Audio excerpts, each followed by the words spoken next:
Okay guys, a very very good evening. कैसे हैं सभी लोग एंड क्या आप सबको मेरी आवाज़ आ रही है? एक बार जल्दी से मुझे ऑडियो वीडियो चेक दे देंगे। कम ऑन, जल्दी बताएंगे। Am I live, am I audible? Come on guys, a very very good evening guys, जल्दी से आ जाएंगे। ओके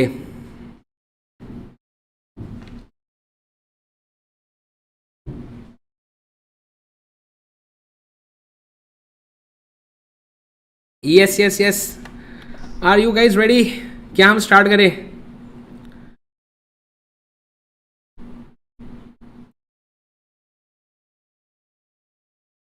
ओके चलिए, सो बढ़ेंगे अब आगे। सबसे पहले आप सबका बहुत बहुत स्वागत है गाइस। जो अल्टीमेट से प्लेटफॉर्म हमने जो है सीए इंटर का रेगुलर बैच हमने स्टार्ट किया था for January 2025 exams and onwards. आप इसमें एनरोल कर सकते हैं ultimatec.com वेबसाइट पर जाके। ये हमारी पूरी टीम है जो आपको सीए इंटर ग्रुप 2 यहाँ पे पढ़ा रही है, राइट। आप जो है हमारे FMSM के बैचेस में आप चाहे तो सब्जेक्ट वाइज भी सब्सक्रिप्शंस ले सकते हैं। सारी लिंक वीडियो के डिस्क्रिप्शन बॉक्स में दी है। गाइज मैं आप सबसे एक रिक्वेस्ट करना चाहूँगा कि आप प्लीज़ जो है हमारा ओरिएंटेशन सेशन प्लीज़ देख लें, अगर आपने अभी तक नहीं देखा है। मैंने ओरिएंटेशन सेशन एक लिया हुआ था, है ना, जिसमें जो है मैंने पूरी डिटेल्स बताई थी बैच के बारे में और बाकी सारी चीज़ें बताई थी। प्लीज़ आप वो एक बार देख लेना, गो थ्रू कर लेना, उसमें सारी बातें मैंने बैच के बारे में डिस्कस की है। So let's get started. हमने कल SM जो है स्ट्रैटेजिक मैनेजमेंट हमने कल स्टार्ट किया था, है ना। हमने बेसिक प्रोसेस, है ना, हमने जो है बेसिक प्रोसेस देखा था किसका, स्ट्रैटेजिक मैनेजमेंट का। हमने देखा था कि इसमें कौन से चैप्टर्स हमें पढ़ने हैं, राइट। तो आइए अब इस चर्चा को आगे बढ़ाते हैं। हम इसमें काफ़ी सारी केस स्टडीज़, हमने इसमें काफ़ी सारे एग्जाम्पल्स भी लेंगे और साथ ही साथ जो है हम यहाँ पे क्या बताइए, कमॉन, हम जो है आपको यहाँ पे एग्जाम्पल्स काफ़ी सारे देंगे और हम यहाँ पे साथ ही साथ क्लासेस में ही समरी भी हम बनाते रहेंगे, चीज़ों को आपको याद करवाते रहेंगे। डन है बात? चलिए, सो क्या हम स्टार्ट करें, मुझे बताइए। शैल वी स्टार्ट, है ना। सर कोर्स कब तक खत्म होगा मैंने आपको बताया हुआ है स्टार्टिंग में। हमने अगेन मैं आपको रिपीट कर रहा हूँ, प्लीज़ ओरिएंटेशन सेशन देखे जाके, हमने सारी बातें उसमें आपको बताई हैं, प्लीज़ आपको जाके देखना है, ठीक है। चलिए ओके, सो मुझे बताइए, सबसे पहले हमने SM प्रोसेस चालू किया था।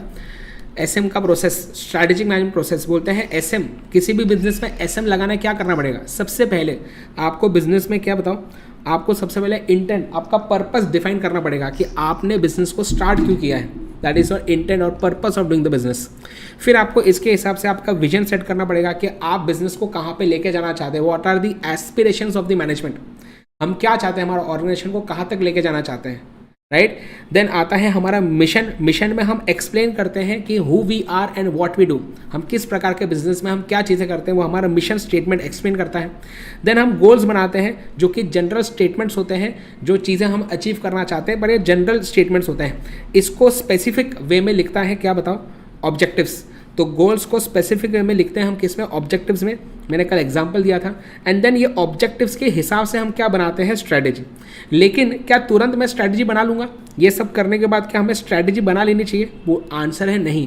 बोलते पहले आपको क्या करना चाहिए, पहले आपको एनालिसिस करना चाहिए। किसका? एक्सटर्नल एंड इंटरनल एनवायरनमेंट का। बोलते हैं स्ट्रैटेजी बनाने से पहले आपको क्या करना है, आपको जानना पड़ेगा कि एक्सटर्नल एनवायरनमेंट में अभी क्या क्या चीज़ें चल रही हैं, है ना। आपको एक्सटर्नल एनवायरनमेंट के फैक्टर्स को एनालाइज करना पड़ेगा। आपको देखना पड़ेगा कि क्या क्या अपॉर्चुनिटीज़, क्या क्या थ्रेट्स एक्सटर्नल एनवायरनमेंट में प्रेजेंट हैं।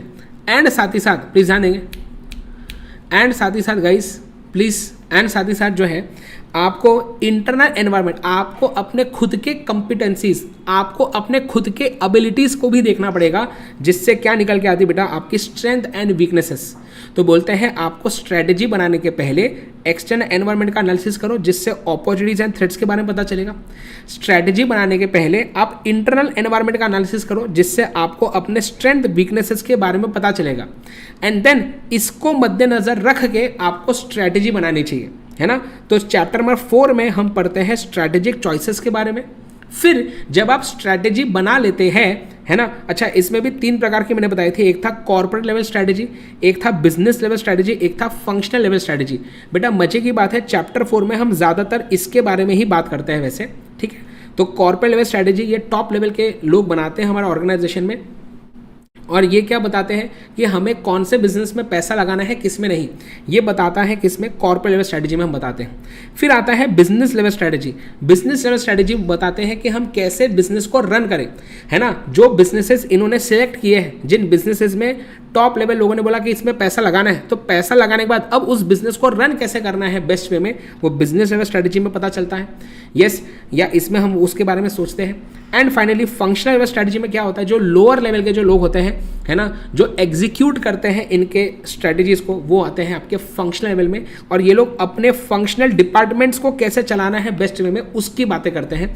तो ये बनाते हैं sales strategy, production strategy, marketing strategy, ऐसा, ठीक है। इसके बारे में हम डिटेल में देखेंगे बाद में। आगे बढ़ते हैं। नेक्स्ट बात आती है कि स्ट्रैटेजी जब हम बना लेते हैं तो अब बारी आती है इसको इंप्लीमेंट करने की। क्या आती है बताओ?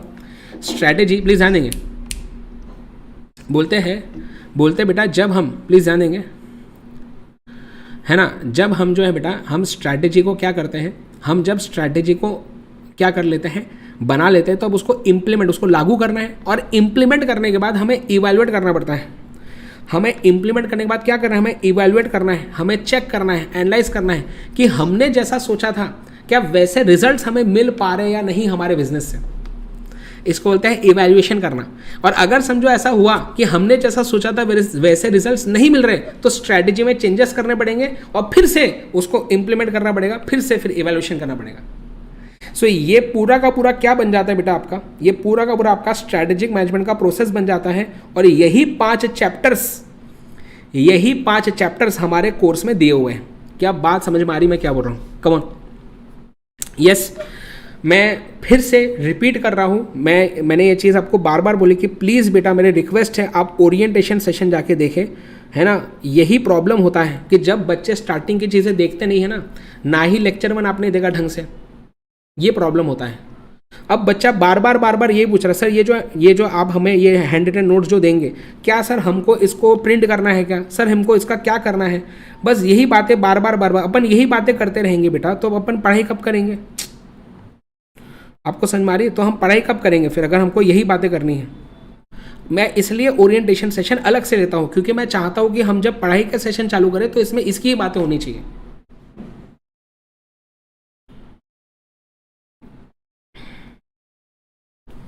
मैंने आपको स्टार्टिंग में ही ये चीज़ आपको बताई थी, सारी चीज़ें बताई है, कब बैच चालू होंगी, कब बैच खत्म होगी, कौन सा मैं लाइव करूँगा, कौन सा रिकॉर्ड कराऊंगा, सब बातें बताएं इसमें, सारी की सारी।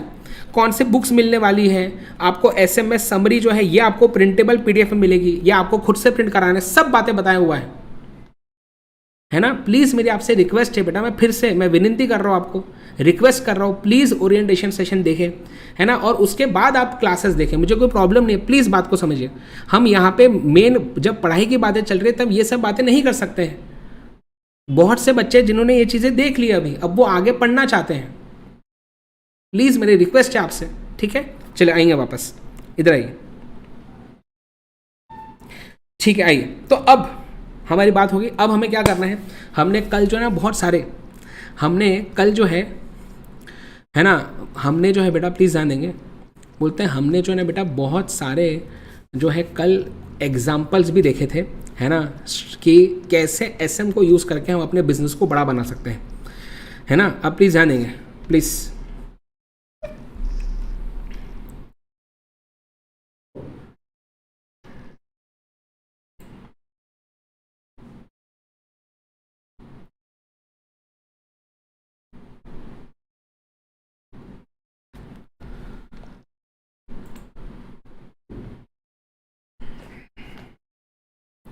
चलिए इधर आएंगे अभी।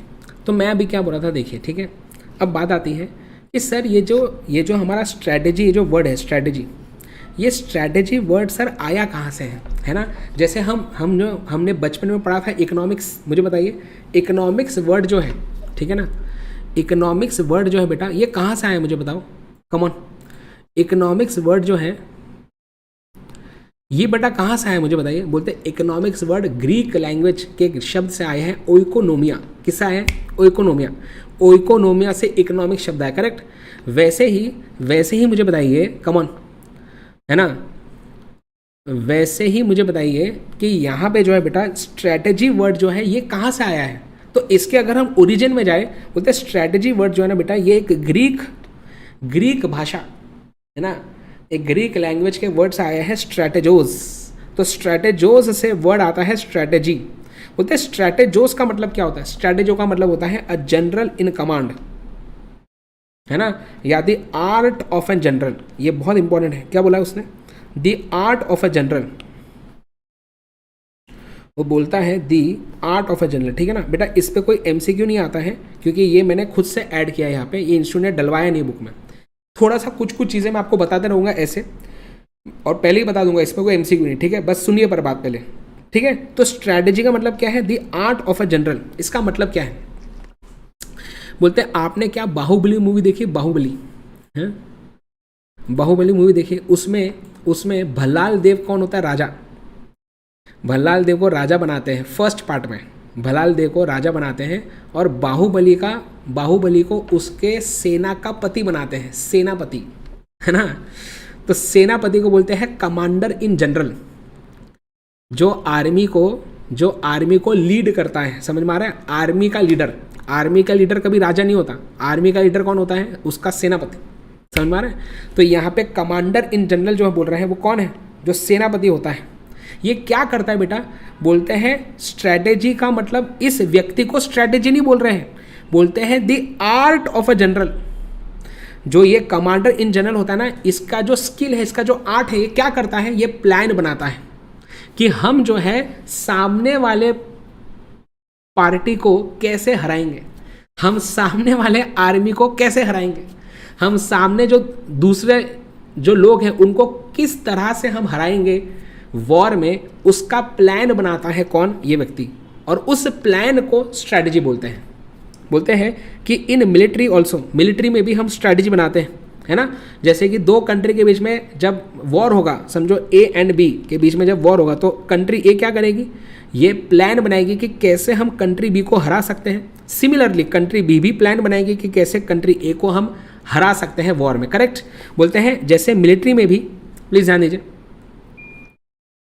है ना, जैसे बोलते सर क्या हुआ देवसेना, हाँ, बोलते जैसे मिलिट्री में भी क्या होता है, बोलते हैं strategy is refer to as an action taken in the light of an action taken by opposite party. सामने वाले ने कुछ किया तो अब उसके इस दाव पे हमें अब क्या करना चाहिए, इसका प्लान बनाना, दैट इज स्ट्रैटेजी। बोलते हैं armies at war develop strategies to outsmart each other. एक दूसरे से हम हमारे कॉम्पिटिटर्स से आगे कैसे बढ़ सकते हैं, इसका प्लान बनाना, दैट इज स्ट्रैटेजी। तो अगर हम बिजनेस सेंस में देखें, बोलते हैं कि business organisations draw their strategy to beat their competitors.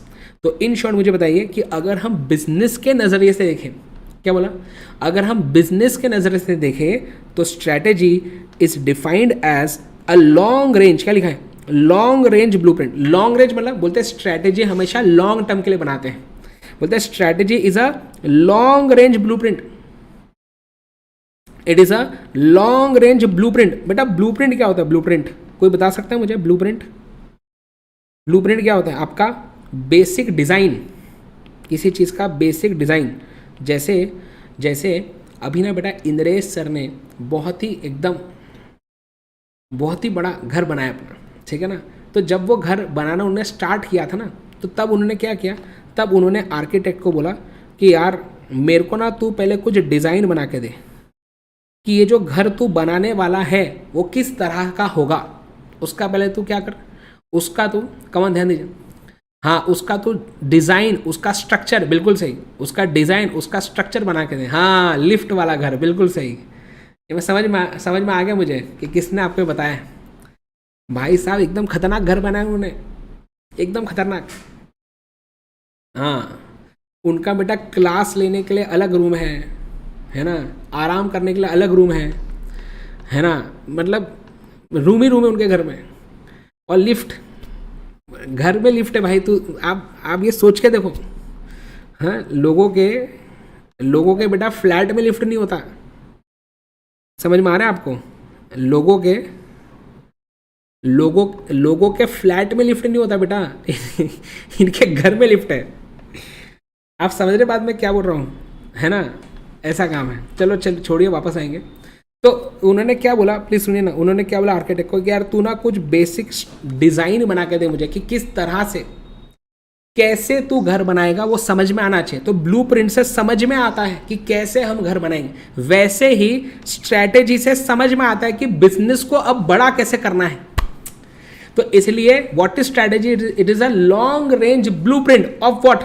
Long range blueprint of an organisation 3Ds of an organisation. क्या बताइए? 3Ds। क्या 3D? पहला, of an organisation desired image. बोलते हैं आपके स्ट्रैटेजी के थ्रू पता चलता है कि आप अपने ऑर्गेनाइजेशन को क्या बनाना चाहते हो, what it wants to be. Strategy से पता चलता है कि आप अपने ऑर्गेनाइजेशन को किस डायरेक्शन में लेकर जाना चाहते हो, what it wants to do and how it wants to do the things. हम क्या करना चाहते हैं, कैसे करना चाहते हैं। स्ट्रैटेजी से पता चलता है अबाउट द डेस्टिनेशन कि where it wants to go. हम ऑर्गेनाइजेशन को कहाँ लेके जाना चाहते हैं, किस डायरेक्शन में लेके जाना चाहते हैं। ये समझ में आ रही बात है मैं क्या बोल रहा हूँ? ये सुनो, तो मुझे फिर से बताइए व्हाट इज स्ट्रैटेजी। बोलते हैं strategy is a long range blueprint. Come on guys, फिर से स्ट्रैटेजी इज व्हाट? बोलते हैं स्ट्रैटेजी इज अ, प्लीज ध्यान दीजिए, strategy is a long range blueprint of an organisation 3Ds of an organisation 3Ds desired image, direction, destination. Desired image, direction, destination. चलिए आइए एक बार जल्दी से हमारे हैंड रिटन नोट्स में आ जाएंगे और यहाँ पे आपको दिखेगा ये वाला पार्ट। तो पेज नंबर 1.1 में ही है हम, यहाँ पे आप ये देख सकते हैं। बोलते हैं व्हाट इज स्ट्रैटेजी। आपके पास अगर इसका प्रिंट अभी नहीं है कोई बात नहीं, बाद में आप उसको कर लेना, ठीक है? अभी सुन लीजिए, देख लीजिए, या अलग से आप स्क्रिबल कर सकते हैं, अलग से एक पेज निकाल के, है ना? अपन बेटा देखो, हमको ना हर चीज़ में रोना नहीं होता है ना? कोई बात नहीं, अगर अभी आपके पास नहीं है ना, आपको अभी मिला है, कोई बात नहीं, आप अभी का आप अलग से रफ पेज निकाल लो, उसमें लिख लो, कोई प्रॉब्लम नहीं है। हम किसी चीज़ को 2 बार लिखे, 3 बार लिखे, क्या दिक्कत है? अच्छी बात है, बल्कि हमको और अच्छे से याद होगा, है ना? तो क्या आप अभी अलग से 2-3 पेजेस निकाल के लिख सकते हैं? बिल्कुल लिख सकते हैं। प्लीज़ निकालिए फिर, है ना? प्लीज़ निकालिए। यस, आइए, ठीक है, प्लीज़ मुझे बताओ।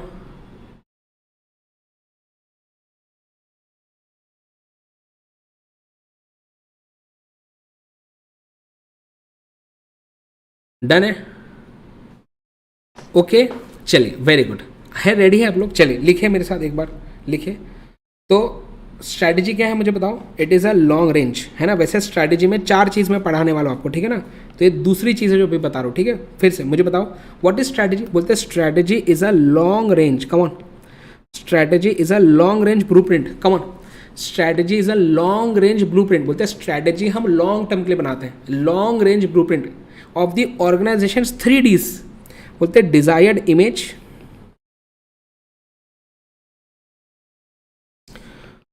Direction and destination. Desired image, direction and destination. Okay, आगे बढ़े, नेक्स्ट, ठीक है ना? आइए धन वापस आएंगे। ये डन है यहाँ तक, है ना? अपन ना बीच बीच में उसको बार बार रिवाइज करते रहेंगे, तो आप उसका टेंशन मत लो, सब होता रहेगा, बस हमारे साथ चलते बने, हमारे साथ चलते बने। बेटा मैं आपको अभी कुछ बताना चाहता हूँ, हम एक केस स्टडी की बात करना चाहते हैं। बेटा ये क्या है आपको पता है? What is this? बोलते 2018 में बेटा क्या हुआ था हैदराबाद में बेटा 2018 में क्या हुआ? ट्रैफिक जैम, एकदम खतरनाक ट्रैफिक जैम हो गया था। कहाँ पे बताओ? कहाँ पे बताइए? हैदराबाद में। कब? 2018 में। तो अब ऐसा लगा लोगों को कि यार पता नहीं कोई मे बी कोई सुपरस्टार आ गया हो, है ना? जैसे साउथ में जनरली जो एक्टर्स जो होते हैं, है ना, जो मूवी में जो एक्टर्स वगैरह होते हैं, एक्टर एक्ट्रेसेस, उनकी एकदम खतरनाक फ़ैन फॉलोइंग होती है, मतलब लोग उनको एकदम भगवान के जैसा मानते हैं, है ना? ऐसा एकदम खतरनाक होता है वहाँ पे, ठीक है ना?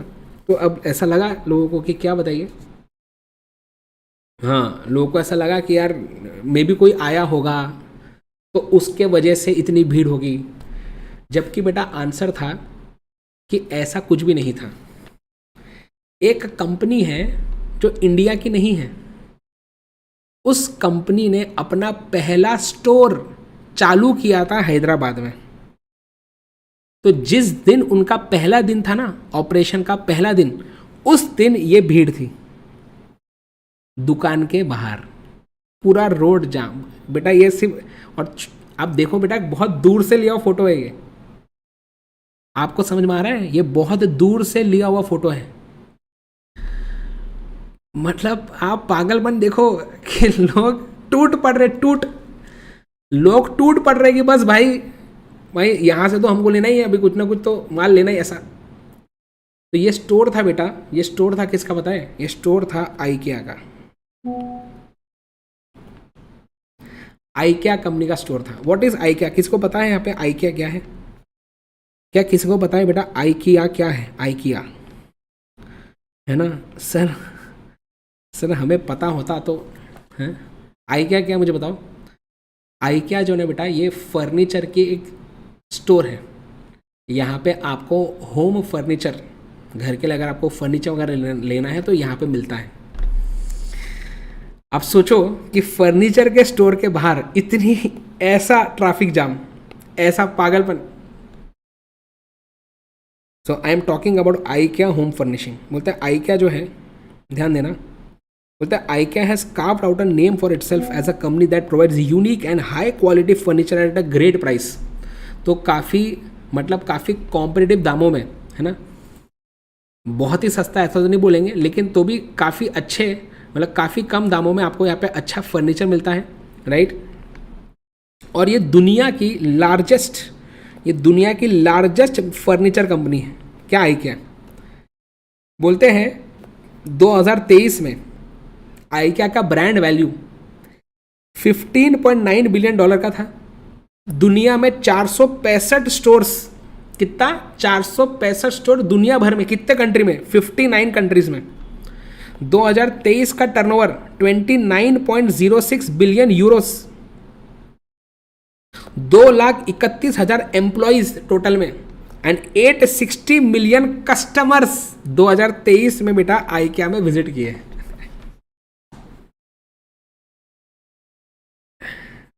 इसके फाउंडर है ना, इसके फाउंडर है बेटा इंगवार कैम्प्रेड। क्या नाम है? इंगवार कैम्प्रेड। तो ये जो भाई है, ये बहुत ही, क्या बताइए, ये जो सर है बहुत ही पुअर फैमिली से थे, पुअर फैमिली ऑफ फार्मर्स। बोलते हैं सराउंडेड बाय फाइनेंशियल इनसिक्योरिटी। जब ये 6 साल के थे, he already started his first business of selling matches, माचिस की तिली नहीं है, मैच बॉक्स वो, and buying them on cheap in Stockholm and selling them at a profit in home town. मतलब कि सिटी से लेके आते थे सस्ते में, उसको फिर अपने गाँव में बेचते थे महंगे में। ऐसा 2 साल बाद उन्होंने ये बिजनेस छोड़ के व्हीकल बिजनेस में चले गए। वो साइकिल बेचने का काम करते थे, और धीरे धीरे जब बड़े हुए, his enterprises moved into various different products ranging from Christmas tree, decoration, fish, seed and beyond. और इन्होंने बेटा फाइनली जाके क्या बनाया बताओ? आइकिया। मतलब आप सोचो यार, जब ऐसी कहानियाँ सुनते हैं ना, मतलब अपने को लगता है कि यार अपने पास तो सब कुछ है। आप सोचो ये कि किस चीज़ की कमी है अपने पास, है सब कुछ है। तो अगर ये लोग कर सकते हैं तो अपन भी बहुत खतरनाक जिंदगी में कुछ तो कर ही लेंगे, है ना। हाँ, ऐसा नहीं कि अभी का भी हो जाएगा, लेकिन ऐसी स्टोरी सुनकर ना एकदम ऐसा इंस्पिरेशन मिलता है कि यार अगर ये लोग कर सकते हैं, है ना, इतनी मुश्किलों के बाद, तो हम जो है क्या बताइए, हमारे लिए तो सिचुएशन इतनी भी बुरी नहीं है ना। ऐसा तो नहीं है कि हम क्या बताइए कि खाने के भी लाले हैं, ऐसा भी नहीं है। तो हम भी तो कुछ लाइफ में अच्छा कर ही लेंगे, पर मेहनत करना ज़रूरी है ना, मेहनत करना ज़रूरी है। चलिए, तो आइकिया जो है ना बेटा, इन्होंने ना बहुत ही बढ़िया कॉन्सेप्ट निकाला कि क्यों ऐसा पागलपन है आइकिया के लिए, लोगों का पागलपन क्यों ऐसा। तो इन्होंने क्या स्ट्रैटेजी बनाई, इन्होंने क्या किया, इन्होंने बोला यार देखो, जैसे क्या होता कि आप कोई रेस्टोरेंट में जाते हो, ठीक है ना, वहाँ पे आपने मैगी ऑर्डर की, समझो मैगी, आपने मैगी खाई, मज़ा आया, निकल लिया घर। लेकिन मुझे एक बात बताओ, अगर घर पे, सुनना बात ध्यान से, मैं क्या बोल रहा हूँ, घर पे बेटा जब तुम खुद मैगी बनाते हो ना, अब भले ही वो मैगी अच्छी ना बने, लेकिन चूंकि तुमने उस मैगी को बनाने में इतना खुद का टाइम दिया, तुमने उस मैगी को बनाने में अपना पूरा समय दिया, अब वो मैगी भले ही बुरी बने ना, अपने को तो अच्छी लगती। ऐसा होता है कि सच सच मुझे बताओ, ऑब्वियसली अपन बाहर जैसे तो एग्जैक्ट बना नहीं सकते, लेकिन चूंकि मैंने बनाया है तो यार भाई जैसे मैंने बनाया ना, तो मेरे लिए अपने नज़रिए में उसकी वैल्यू बहुत रहती। आपको समझ में आ रहा है? इस चीज़ को, इस कॉन्सेप्ट को इन लोगों ने यूज़ किया। ये क्या करते हैं ना, तुमको फर्नीचर लेना है ना, लो तुमको फर्नीचर ना ये अलग अलग टुकड़ों में देते, तुम्हारे घर पे टुकड़े भिजवा देते, डब्बे के अंदर पैक करके तुम्हारे घर में टुकड़े भिजवाते हैं। और फिर उसमें ना एक मैनुअल दिया रहता, एक मैनुअल दिया रहता जिसमें लिखा रहता कि आपको पहले कौन से पार्ट को किस में जोड़ना है, उसका सब वो स्क्रू ड्राइवर वगैरह सब दिया रहता, और बहुत ही ईजी रहता उसको लगाना, मतलब कोई भी लगा सकता है ऐसा। पर पॉइंट ये है कि लोगों को ना बेटा वो लगाने में बड़ा मजा आता। और लोगों ने क्या किया, धीरे धीरे जब इन्होंने ऐसा कॉन्सेप्ट लाया ना, तो ये लोगों ने क्या किया, इसका वीडियो निकालना चालू कर दिया। मतलब कि वो जब खुद फर्नीचर को असेंबल कर रहे हैं ना, फर्नीचर को बना रहे हैं, और जब बन गया उसका वीडियो निकालते और फिर उसको इंस्टाग्राम पे डाल रहे हैं, फेसबुक पे डाल रहे हैं, यूट्यूब पे डाल रहे हैं, और लाखों व्यूज आते जा रहे हैं इस चीज को। मतलब लोगों को मजा आ रहा था करने में, ऐसा कि बोले जब हम खुद इन्वॉल्व हो जाते हैं ना किसी चीज को बनाने में, तो हमारे लिए उसकी वैल्यू अपने आप बढ़ जाती है। आपको पॉइंट समझ में आ रहा है मैं क्या बोल रहा हूं? जब हम खुद, क्या बताइए, जब हम खुद किसी चीज को बनाने में इन्वॉल्व हो जाते हैं ना, तो हमारे लिए उस चीज की वैल्यू बहुत बढ़ जाती है। इसको बोलते हैं बेटा दी आइकिया इफेक्ट। तो इन्होंने जो किया ना ये चीज, इसको नाम दे दिया लोगों ने आइकिया इफेक्ट। बोलते हैं the exaggeratedly high value and attachment placed on products that you build yourself. बोलते हैं अगर आप किसी चीज को खुद बनाते हैं ना, तो उससे आपकी एक अलग अटैचमेंट हो जाती है। अब ये भले ही तुमने 10,000 का खरीदा होगा, लेकिन तुम्हारे नजरिए में इसकी वैल्यू जो है ना वो लाखों रुपए की हो जाती है, क्योंकि तुमने इतना मेहनत करके उसका असेंबल करके पूरा बनाया हुआ है। आपको समझ में आ रहा है मैं क्या, जिसको बोलते हैं आइकिया इफेक्ट। और इसके वजह से भाई साहब खतरनाक सेल, मतलब खतरनाक। बोलते हैं लेबर लीड्स टू लव। इसका मतलब क्या है, मतलब जब तुम खुद मेहनत, लेबर का मतलब यहाँ पे क्या, मेहनत। बोलते हैं जब तुम खुद मेहनत करते हो ना किसी चीज़ को बनाने में, भले ही अगर वो अच्छा ना बने, पर तुम्हारे लिए उसकी वैल्यू बहुत बढ़ जाती है। तुम्हारे लिए उस चीज़ का क्या पता, उससे एक अलग लगाव हो जाता है उस चीज़ से, क्योंकि हमने वो बनाया है। आपको पॉइंट समझ में आ रहा है मैं क्या बोल रहा हूँ? This is called as IKEA effect. अच्छा अब क्या हुआ, चलो आइकिया इफेक्ट तो ठीक है। अब हुआ क्या इसमें कि इनका बढ़िया चल रहा था बिजनेस, है ना, इनका बढ़िया बिजनेस बेटा चल रहा था आइकिया का, है ना। इन्होंने क्या किया कि बहुत सारे स्टोर्स ओपन किए, आइकिया ने बहुत सारे स्टोर्स अलग अलग कंट्रीज में ओपन किए। लेकिन ये क्या करते थे ना, जनरली इनके जो स्टोर्स है ना, चूँकि काफ़ी बड़े होते थे और क्या फर्नीचर वगैरह रखने को जगह भी ज़्यादा लगती है ना, तो बड़े स्टोर्स लगते हैं। तो अभी अगर वो सिटी के अंदर इतना बड़ा स्टोर ओपन करेंगे तो रेंट का खर्चा बहुत ज़्यादा आएगा। तो ये क्या करते थे, सिटी के थोड़ा आउटस्कर्ट्स में, समझ में आ रहा है, थोड़ा सा सिटी से हल्का सा दूर, वहाँ पे अपना स्टोर ओपन करते थे। तो क्या वहाँ पे ज़्यादा जगह मिल जाती कम रेट में। मालूम है ना आपको, ऐसा होता है ना, जो आपके गाँव सिटी के बाहर जो थोड़े से एरियाज रहते, वहाँ पे क्या होता है, वहाँ पे आपको कम रेंट में एक बड़ी जगह मिल जाती है। ऐसा होता है कि नहीं? तो इन्होंने ऐसे ही किया, ये ऐसे ही करते थे। फिर धीरे धीरे उन्होंने एक पॉइंट के बाद देखा, यार हमको ना यार समझ में नहीं आ रहा, हमने स्टोर वोर ओपन किया, लेकिन यार यहाँ पे ना ज़्यादा फर्नीचर सेल हो रहा है, पर एकदम ऐसा अभी तक पागलपन आया नहीं है। मतलब आप समझ रहे हो, एकदम मतलब ऐसी बहुत खतरनाक ग्रोथ देखने को मिल नहीं रही है। बोले क्या करें। अच्छा लोग भी कैसा सोचते थे कि यार फर्नीचर लेना है यार, आइकिया जाना पड़ेगा यार, पहले यार अपने घर से वहाँ पे 1.5 घंटा जाओ, 1.5 घंटा जाने का, 1.5 घंटा आने का, क्या टाइम पास करते बोले। जान दो बोले अपन कहीं और से सिटी के अंदर से कोई दुकान से ले लेते ना, जान दो काय को आइकिया काय को जाना है, फिर जान दो। हाँ इन्होंने क्या किया, सुनना अभी आपको, आप शॉक हो जाओगे। इन्होंने किया बेटा, इसको बोलते हैं कॉन्ग्लोमरेट डाइवर्सिफिकेशन। क्या बोलते हैं? Conglomerate diversification. एक होता है रिलेटेड डाइवर्सिफिकेशन, एक होता है अनरिलेटेड। जैसे कि समझो बेटा मैं शर्ट बना रहा हूँ, मैंने टाई बनाना चालू किया, प्रोडक्ट अलग है बिल्कुल, लेकिन मेरे शर्ट से रिलेटेड है, दिस इज रिलेटेड डाइवर्सिफिकेशन। एक होता है अनरिलेटेड डाइवर्सिफिकेशन। समझो मैं शर्ट बनाता हूँ, मैंने मोबाइल फ़ोन बनाना चालू किया। अब शर्ट और मोबाइल का कुछ लेना देना है क्या? मैं शर्ट बनाता हूँ, मैंने एसी बनाना चालू कर दिया, इसको बोलते हैं कॉन्ग्लोमरेट डाइवर्सिफिकेशन। आइकिया वाले ने क्या किया, इसने किया बेटा कॉन्ग्लोमरेट डाइवर्सिफिकेशन। मतलब इन्होंने क्या किया, इन्होंने जहाँ पे आइकिया के स्टोर थे ना, वहाँ पे इन्होंने आइकिया का फूड का भी चालू कर दिया बिजनेस, मतलब फूड सेंटर। बोले कि तुम एक काम करो ना, तुम यार इतने दूर से आ रहे, 1.5 घंटा लगा रहे, तुम आओ यहाँ पे, तुम पहले खाना खाओ आइकिया के फूड सेंटर में, तुम पहले खाना खाओ, और फिर जब वो खाना खा रहे होंगे ना वहाँ पे फूड सेंटर में बैठ के, तब वहाँ पे ऐसा पूरा ऐड वैड चलाएंगे। क्या करेंगे, वहाँ पे ऐसा ऐड वगैरह सब चलाएंगे, है टीवी वगैरह में, उसमें दिखाएंगे कि कौन से नए फर्नीचर हैं। तो खाते खाते लगता अरे यार ये क्या बढ़िया डिज़ाइन है ना। तो जैसे उनका ठूसना हो जाता, तो वहाँ पे फिर लोग रहते, अरे सर आइए फर्नीचर हैं।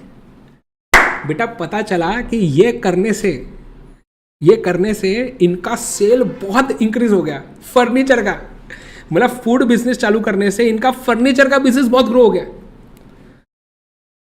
आपको समझ में आ रही बात है मैं क्या बोलना चाह रहा हूं। और बेटा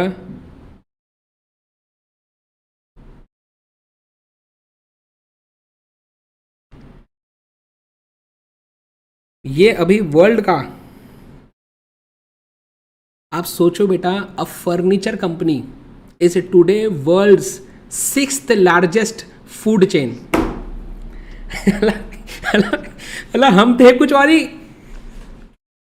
हम क्या बताइए, हम थे कुछ और ही, ठीक है ना, हम कुछ और ही थे, और अब हम क्या बन चुके हैं, अब हम फूड के केस में भी वर्ल्ड के 6th लार्जेस्ट बन चुके हैं। आप सोचो मैं क्या बोलना चाह रहा हूं, है तो ऐसी बात है आई के आगे, ठीक है ना। चलिए ऐसे केस स्टडी बीच बीच में आपको बताता रहूँगा। चलिए वापस आइए अभी, तो अभी यहाँ पे अपन रीड करेंगे पहले थोड़ा सा, आ जाओ। सो बात करते हैं, यस तो हम स्ट्रैटेजी के बारे में पढ़ रहे थे, करेक्ट। स्ट्रैटेजी मतलब व्हाट इज स्ट्रैटेजी, हमने एक तो ये बताया कि स्ट्रैटेजी क्या होता है, it is a long range blueprint of the organisation 3Ds। क्या थे 3Ds बताओ, क्या थे 3Ds, क्या थे बताओ, डिजायर्ड, इमेज, डायरेक्शन, डेस्टिनेशन। अगली बात देखें, नेक्स्ट बात, स्ट्रैटेजी और क्या होता है। स्ट्रैटेजी का मतलब होता है, बोलते हैं strategy is a game plan. क्या बोला, अगला पॉइंट क्या है, बोलते हैं strategy is a game plan. Game plan क्या होता है, गेम प्लान का मतलब होता है strategy worked out in advance in business. मतलब पहले से ही हम जो प्लान बना के चलेंगे, कैसे हम हमारे कॉम्पिटिटर्स को हराएंगे, बोलते हैं strategy is a game plan, है ना। नेक्स्ट पॉइंट जो हमें स्ट्रैटेजी में याद रखना है वो क्या है, अगला पॉइंट जो हमें स्ट्रैटेजी में याद रखना है वो क्या है, बोलते हैं strategy is a game plan. बोलते हैं किस चीज़ का गेम प्लान होता है ये, बोलते हैं strategy is a game plan which the management of a business uses to. बोलते हैं स्ट्रैटेजी को हम यूज करके ऑर्गेनाइजेशन को कोमा से बाहर निकाल सकते हैं। क्या बोला मैंने, कम ऑन प्लीज ध्यान दीजिए। बोलते प्लीज ध्यान दीजिए, बोलते हैं कि हम स्ट्रैटेजी को यूज करके, है ना, हम स्ट्रैटेजी को यूज करके ऑर्गेनाइजेशन को कोमा से बाहर निकाल सकते हैं, ऐसे याद रखना है, ठीक है ना। बोलते हैं strategy is a game plan, it is a game plan that the management of the business uses to, देखेंगे, conduct its operations, compete successfully in the market, achieve organizational objectives, take market position and attract and satisfy customers। फिर से बोलते हैं what is strategy, बोलते हैं strategy is a game plan, come on, strategy is a game plan to क्या बताइए, organisation को coma से बाहर निकालने के लिए, ठीक है ना, ऐसे याद रखेंगे। Strategy is a game plan मतलब एक प्लान है जो क्या करते हैं, which that the management of the company uses to, organisation को कोमा से बाहर निकालने के लिए, टू कंडक्ट इट्स ऑपरेशन। बोलते हैं हमें हमारे ऑर्गेनाइजेशन में ऑपरेशंस कैसे कंडक्ट करने हैं, ये हमारे स्ट्रैटेजी के थ्रू पता चलेगा। जैसे अभी आइकिया ने बोला कि हमको फूड बिजनेस में भी जाना है, तो उससे हमें समझेगा कि अब हम फूड बिजनेस के रिगार्डिंग भी अब ऑपरेशंस करने पड़ेंगे। हमने क्यों किया ऐसा, in order to compete successfully, कि बाकी जो फर्नीचर ब्रांड्स हैं उससे आगे निकलने के लिए कुछ करना पड़ेगा हमें, तो उन्होंने यह आइडिया लगाया।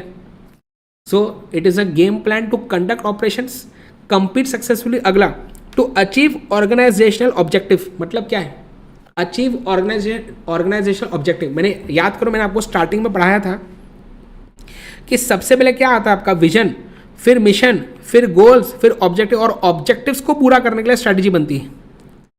तो strategies is use to what, to achieve our organisation के ऑब्जेक्टिव। हमारे ऑब्जेक्टिव्स को पूरा करने के लिए हम स्ट्रैटेजी लगाते हैं। Finally to take market position. Market position लेने का मतलब क्या होता है? इसका मतलब होता है कि एक परसेप्शन क्रिएट करना हमारे प्रोडक्ट के बारे में। आप क्या चाहते हैं कि लोग आपके प्रोडक्ट के बारे में किस नजरिए से सोचे, this is called as your market position, है ना। जैसे मैंने बोला एप्पल का मार्केट पोजीशन शाओमी के मार्केट पोजीशन से काफ़ी अलग है। एप्पल के बारे में लोग क्या सोचते हैं बताओ, कि ये बहुत ही एक क्वालिटी प्रोडक्ट्स बनाते हैं, एक्सपेंसिव प्रोडक्ट्स बनाते हैं, लेकिन इनके फीचर्स बहुत ज़बरदस्त होते हैं, इसमें सिक्योरिटी बहुत अच्छी मिलती है। लेकिन एमआई के बारे में लोगों का परसेप्शन काफ़ी अलग है, सैमसंग के बारे में लोगों का परसेप्शन काफ़ी अलग है। ये बताते हैं आपका मार्केट पोजीशन। तो स्ट्रैटेजी के थ्रू, तो एप्पल ने, मैंने आपको बताया था, ये एप्पल जो है डिफरेंशिएशन स्ट्रैटेजी यूज़ करता है। वो जानबूझ के अपने प्रोडक्ट्स को महंगा रखता है, ठीक है ना। वो चाहे तो अपने प्रोडक्ट्स का प्राइसेस कम कर सकता है, उसको करना ही नहीं है भाई, क्योंकि उसने पहले से ही अपने क्या कर दिया है, बिजनेस डेफिनेशन पहले से डिफाइन करके रखा है कि भैया हम तो यही चीज़ करते हैं, ऐसे ही प्रोडक्ट्स बनाते हैं। इसको कहते हैं टेकिंग मार्केट पोजीशन, है ना। देखो मार्केट पोजीशन,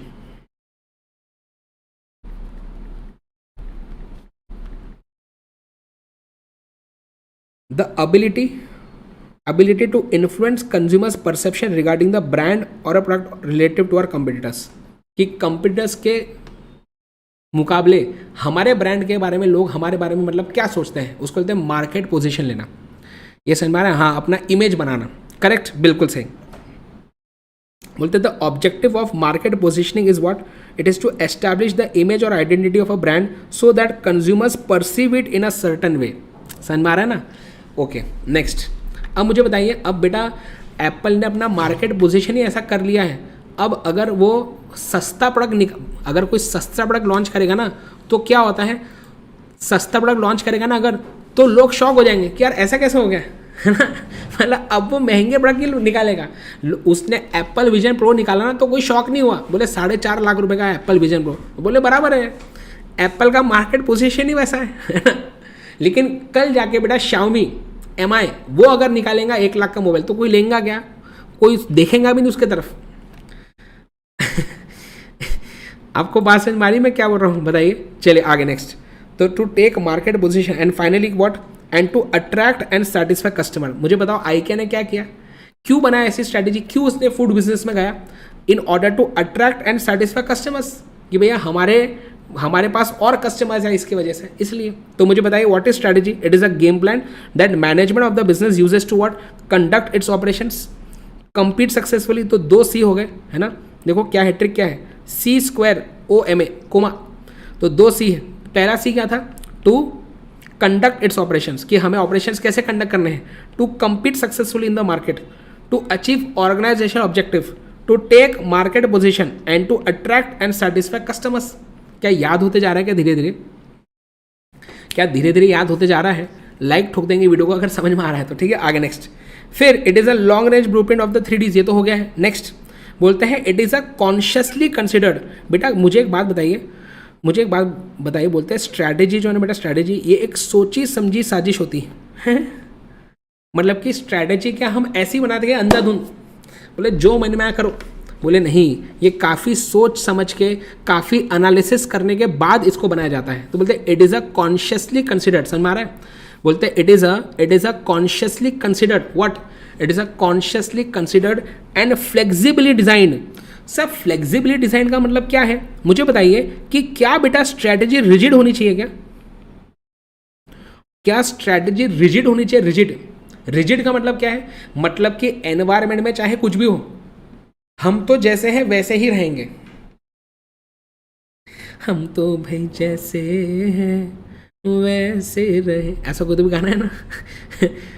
जैसे कि नोकिया क्या बोलता है, भाई मार्केट में एंड्रॉयड, हाँ आगे बढ़ रहा है एंड्रॉयड, हाँ मार्केट में एप्पल आ चुका है, और ये इसको क्या चूल मचनी नहीं, हमको क्या, हम तो भैया सिमियन। ले कर भाई, तू वही कर, हाँ हो जाएगा ना मार्केट के बाहर। बोले स्ट्रैटेजी क्या रिजिड होनी चाहिए क्या, बताओ सर, ऐसा कोई गाना नहीं, ढोकले है, तुमको नहीं मालूम मतलब नहीं है ना। हाँ मुझे बताओ जल्दी से, रिजिड मतलब क्या, जो चेंज ना हो सके। तो क्या स्ट्रैटेजी ऐसी आपको बनानी चाहिए क्या, तो जो चेंज ही नहीं हो सकती।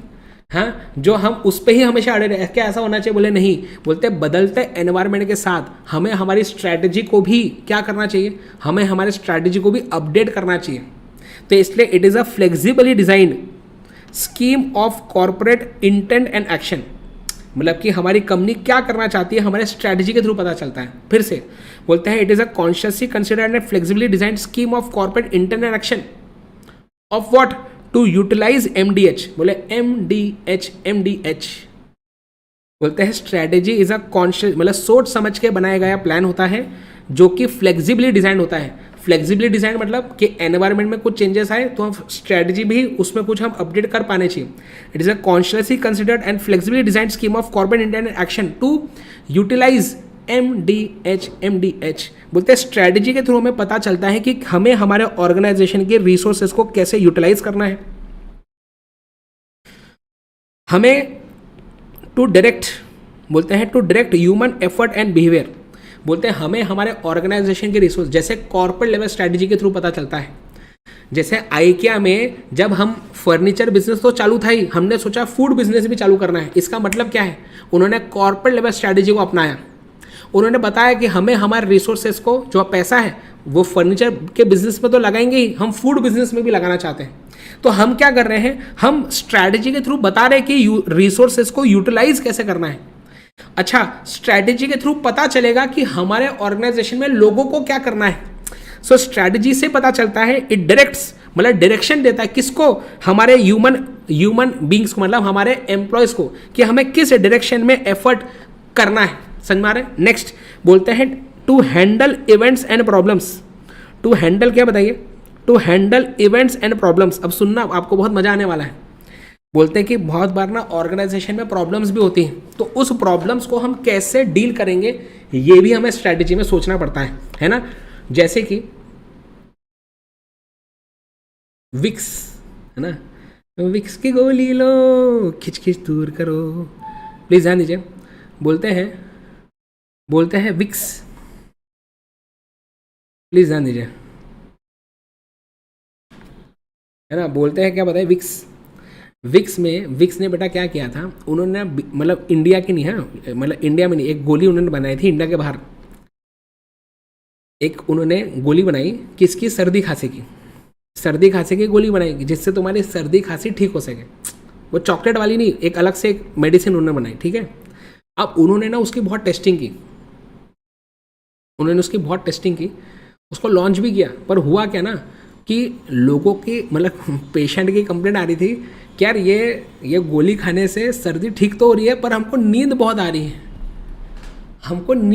है इससे। तो इन्होंने बहुत टेस्टिंग की, इनको समझ में नहीं आया कि ऐसा क्यों हो रहा है यार, हैं इससे तो सर्दी खांसी ठीक होनी चाहिए थी, इससे नींद क्यों आ रही है। इन्होंने बहुत ट्राई किया इन्होंने बहुत सोचा कि क्या करें, समझ में नहीं आ रही, इससे नींद क्यों आ रही है यार, हैं। इन्होंने क्या किया बेटा, उस गोली का नाम ही चेंज कर दिया, है ना। मतलब ये समझ में आया, उनको एक प्रॉब्लम है। प्रॉब्लम क्या था, प्रॉब्लम था कि हमने प्रोडक्ट बनाया, उसको लॉन्च किया, पर जो काम करना चाहिए तो काम कर रहा है, उसका कुछ साइड इफेक्ट भी आ रहा है। उन्होंने क्या किया, प्रोडक्ट का नाम ही चेंज कर दिया, और प्रोडक्ट का नाम कर दिया बेटा नाइक्विल। प्रोडक्ट का नाम उन्होंने कर दिया नाइक्विल। अब वो क्या बोलते हैं कि देखो, आपको सर्दी खांसी है ना, और रात को नींद नहीं आती ना, सर्दी खांसी होती है ना, तुम समझो बात, तुमको सर्दी खांसी होती है तो रात को नींद नहीं आती ना, एक काम करो, तुम हमारी गोली रात को खाओ सोने से पहले, फिर तुम देखो तुमको बहुत अच्छी नींद आएंगी मतलब आप समझ रहे हो बेटा, इसको बोलते हैं आपदा को अवसर में बदलना। सुना है कि नहीं आपने, कन्वर्टिंग थ्रेट इनटू अपॉर्चुनिटी। आपदा को अवसर में बदलना इसको बोलते हैं समझ में आया। फिर उन्होंने और रिसर्च किया, उन्होंने फिर उन्होंने क्या बोला, बोले देखो, बोले सर्दी भी अलग अलग प्रकार की होती, तुमको नींद नहीं आ रही क्या, तो रात को सोने से पहले नाइक्विल लेने का। बोले नहीं पर मेरे को दिन में लेना है, तो मेरे को दिन में लेना है, तो उन्होंने फिर क्या किया, डे क्विल डे क्विल करके और एक गोली लॉन्च किया उन्होंने, है ना। ये मैं मजाक नहीं कर रहा हूँ बेटा, ये देखिए, मजाक, तुमको लगता है मजाक कर रहा है, बताओ, ये तो प्रॉब्लम है तुम्हारा, है ना। तुमको लगता है मजाक करता हूँ, है ना। नाइक्विल, ये देखो प्रोडक्ट को ही रीपोजिशन कर दिया उन्होंने, है ना। मतलब प्रोडक्ट की जो पोजीशनिंग थी उसको बदल डाला ऐसा, है ना। तो फिर क्या बोलते हैं, बोले तुमको रात को सोने से पहले लेना है तो नाइक्विल लेने का, तुमको दिन में लेना का, फिर भी चलो ठीक है, उसके लिए हम कुछ बना देते हैं, ये लो डेक्विल, नाइक्विल रात को, दिन में डेक्विल, है ना। अब आगे देखें, नेक्स्ट अगला देखें बेटा, क्या आपको पता है, देखो मैंने हेडिंग क्या लिखा है, don't be afraid to change your original strategy to succeed. बोलते तुमने कोई काम चालू किया, तुमने ओरिजिनल को स्ट्रेटेजी बनाई थी, वो वर्क नहीं की ना, कोई बात नहीं, अपने स्ट्रेटेजी को चेंज करने से तुम मतलब झिझक नहीं होनी चाहिए, आप समझ रहे हैं। And strategy should be flexible, है कि नहीं। और प्रॉब्लम्स वगैरह हो सकती है, तो फिर उसमें भी हमें कुछ सोचना चाहिए कि हम अब और क्या कर सकते हैं बिजनेस को बड़ा बनाने के लिए। एक बात मुझे बताइए, क्या आपको पता है बेटा कि यूट्यूब जो है, यूट्यूब जिसमें आप अभी इनिशियल जो 5 क्लासेस होंगे वो जिसमें देख रहे हैं अभी, यूट्यूब जो है ना बेटा, ये वीडियो शेयरिंग प्लेटफॉर्म था ही नहीं पहले। मतलब अभी तुम यूट्यूब जिस चीज़ के लिए यूज़ करते हो ना, यूट्यूब इस चीज़ के लिए था ही नहीं।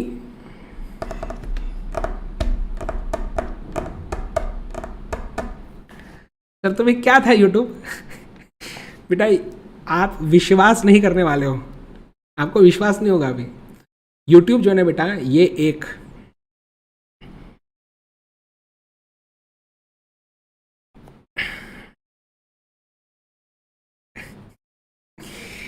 आपके घर वाले बोलेंगे सर, हैं सर, घर वाले बोलेंगे अरे सर मेरा बेटा तो दिन भर यूट्यूब पे रहता है, हाँ ये क्या कर रहा है, हाँ ये क्या कर रहा है, ये तो दिन भर यूट्यूब पे है सर, हाँ। बेटा यूट्यूब एक पहले ऑनलाइन वीडियो डेटिंग साइट थी। फिर हुआ क्या, अच्छा इनका ना कोई स्लोगन भी था, स्लोगन, पर वो स्लोगन मैं यहाँ पे बता नहीं पाऊंगा आपको क्लास में, तो आप वो बाद में अलग से सर्च करें वो क्लास में बताने लायक नहीं इनका स्लोगन, ठीक है ना। हाँ तो कुछ था, अब जान दो, तो समझ में आ रहा है। तो हुआ क्या कि when the site failed to gain traction, मतलब ऐसे बहुत लोगों ने उसको यूज़ किया नहीं यूट्यूब को, तो उन्होंने बोला यार छोड़ो फिर, अब जब नहीं चल रही हमारी स्ट्रैटेजी, है ना, अब जब हमारी क्या बताओ, अब जब हमारी स्ट्रैटेजी नहीं चल रही तो क्या करें, एक काम करो भैया, एक काम करो, we should focus only on simply sharing videos online, बस बात खत्म। और अब देखो कितनी बड़ी कंपनी बन गई है ना यूट्यूब, है ना, गूगल की है, यस और नो, अब कितना बड़ा हो गया अब तो, ठीक है ना। पर तो मेरा बोलने का मतलब ये है कि बहुत बार क्या होता है कि बहुत सारे प्रॉब्लम्स होते हैं, बहुत सारे इश्यूज भी हो सकते हैं, हमने जो ओरिजिनल स्ट्रैटेजी बनाई थी ऐसा हो सकता है कि वो वर्क ना करे, तो हमें फिर ऐसे चेंजेस भी करने पड़ सकते हैं, है ना। तो चलिए आइए वापस आइए, तो बोलते हैं to handle events and problems, फिर आते हैं to perceive and utilise, again फिर से यूटिलाइज दो बार आता है, to perceive and utilise opportunities. जैसे ही बेटा कोरोना जैसे ही कोरोना लगा तो क्या OTT प्लेटफॉर्म, जैसे ही कोरोना आया और लॉकडाउन लगा, OTT प्लेटफॉर्म्स ने जलवा चालू कर दिया, है ना। तुरंत बहुत सारे डिस्काउंट्स दिए, बोले साल भर का सब्सक्रिप्शन 500 रुपये, 500 रुपये, 500 रुपये, ताकि ज़्यादा लोग तुरंत में आ जाए, क्योंकि घर पे बैठे बैठे कब तक झाड़ू पोछा मारेंगे। देखो बोले, देखो वीडियो देखो, हैं। अच्छा फिर जैसे ही ये सब तो चल रहा था, अब क्या हुआ ना, IPL, तो हमारे जो मुकेश अंबानी जी जो है ना, अपने जो मुखिया है, तो मुखिया भाई ने क्या किया, उन्होंने पहले जियो लॉन्च किया 2016 में, फिर उन्होंने भी जियो सिनेमा अपना OTT ऐप बनाया। अब उसमें ऐसे बहुत लोग आ नहीं रहे थे, तो क्या करें जिससे बहुत लोग आए, बोले IPL का ना ऑक्शन होता है कि कौन किसको मिलेगा, क्या वीडियो स्ट्रीमिंग के राइट्स किसको मिलेंगे। तो अभी कुछ 1-2 साल से जियो सिनेमा ने वो क्या बताओ, उसने बिडिंग खतरनाक की, तो अब जियो सिनेमा को झक मार के तुमको डाउनलोड करना पड़ता है, क्योंकि आईपीएल देखना है। आप समझ में आ रहा है? तो ऐसी हरकतें करो जिससे क्या बताइए, बोलते जैसे ही अपॉर्चुनिटी के बारे में तुम्हें पता चले ना, उसको ग्रैब कैसे करना है, कैसे अपॉर्चुनिटी को यूटिलाइज करना है। बोलते टू परसीव, पहले तो ढूंढो, पहले तो एनालाइज करो, एंड फिर उसको यूटिलाइज कैसे करना अपॉर्चुनिटी को, ये स्ट्रेटजी के थ्रू हम करते हैं ऐसा, मतलब स्ट्रेटजी में बताते हैं ऐसा, है ना। And finally to meet challenges and threats for corporate survival and success. तो ऑर्गेनाइजेशन को लंबे समय तक चलाना है तो कुछ ना कुछ आपके क्या बताइए चैलेंजेस थ्रेट्स आते रहेंगे, है ना। जैसे एयरटेल कंपनी ने किया था कि जैसे ही बेटा जियो आया 2016 में, तो बहुत सारी टेलीकॉम कंपनीज तो बंदी हो गई, है ना। एयरसेल, यूनिनॉर, टेलीनॉर हैं,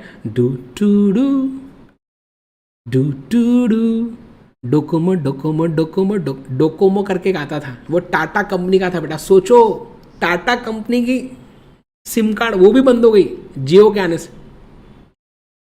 लेकिन एयरटेल बंद हुआ गया नहीं, उसने क्या किया, जैसे ही ये थ्रेट के बारे में पता चला उसको कि भाई ये हो रहा है और इस जियो आ गया और इसके वजह से बहुत दिक्कतें हो रही है, हमारे सब्सक्राइबर्स बहुत गिरते जा रहे हैं, उन्होंने बहुत सारे स्टेप्स लिए। किसने? एयरटेल ने। एयरटेल ने बेटा, कहाँ गया भाई,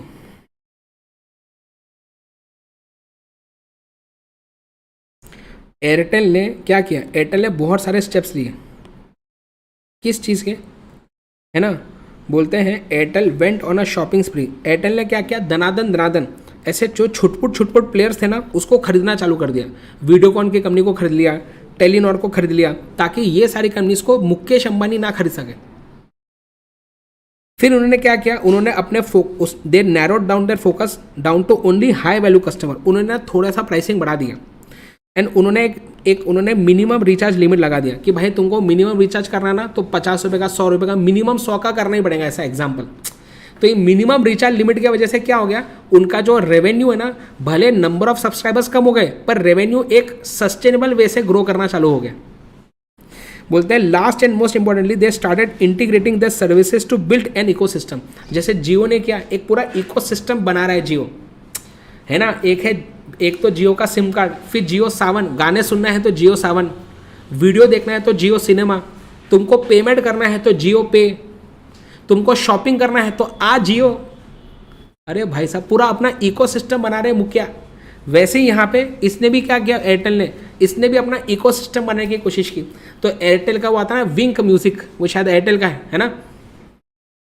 तो विंक म्यूजिक इसने चालू किया, इसने सेटअप बॉक्स ब्रॉडबैंड कनेक्शन का काम चालू कर दिया ताकि इसका भी थोड़ा इकोसिस्टम बनना चालू हो।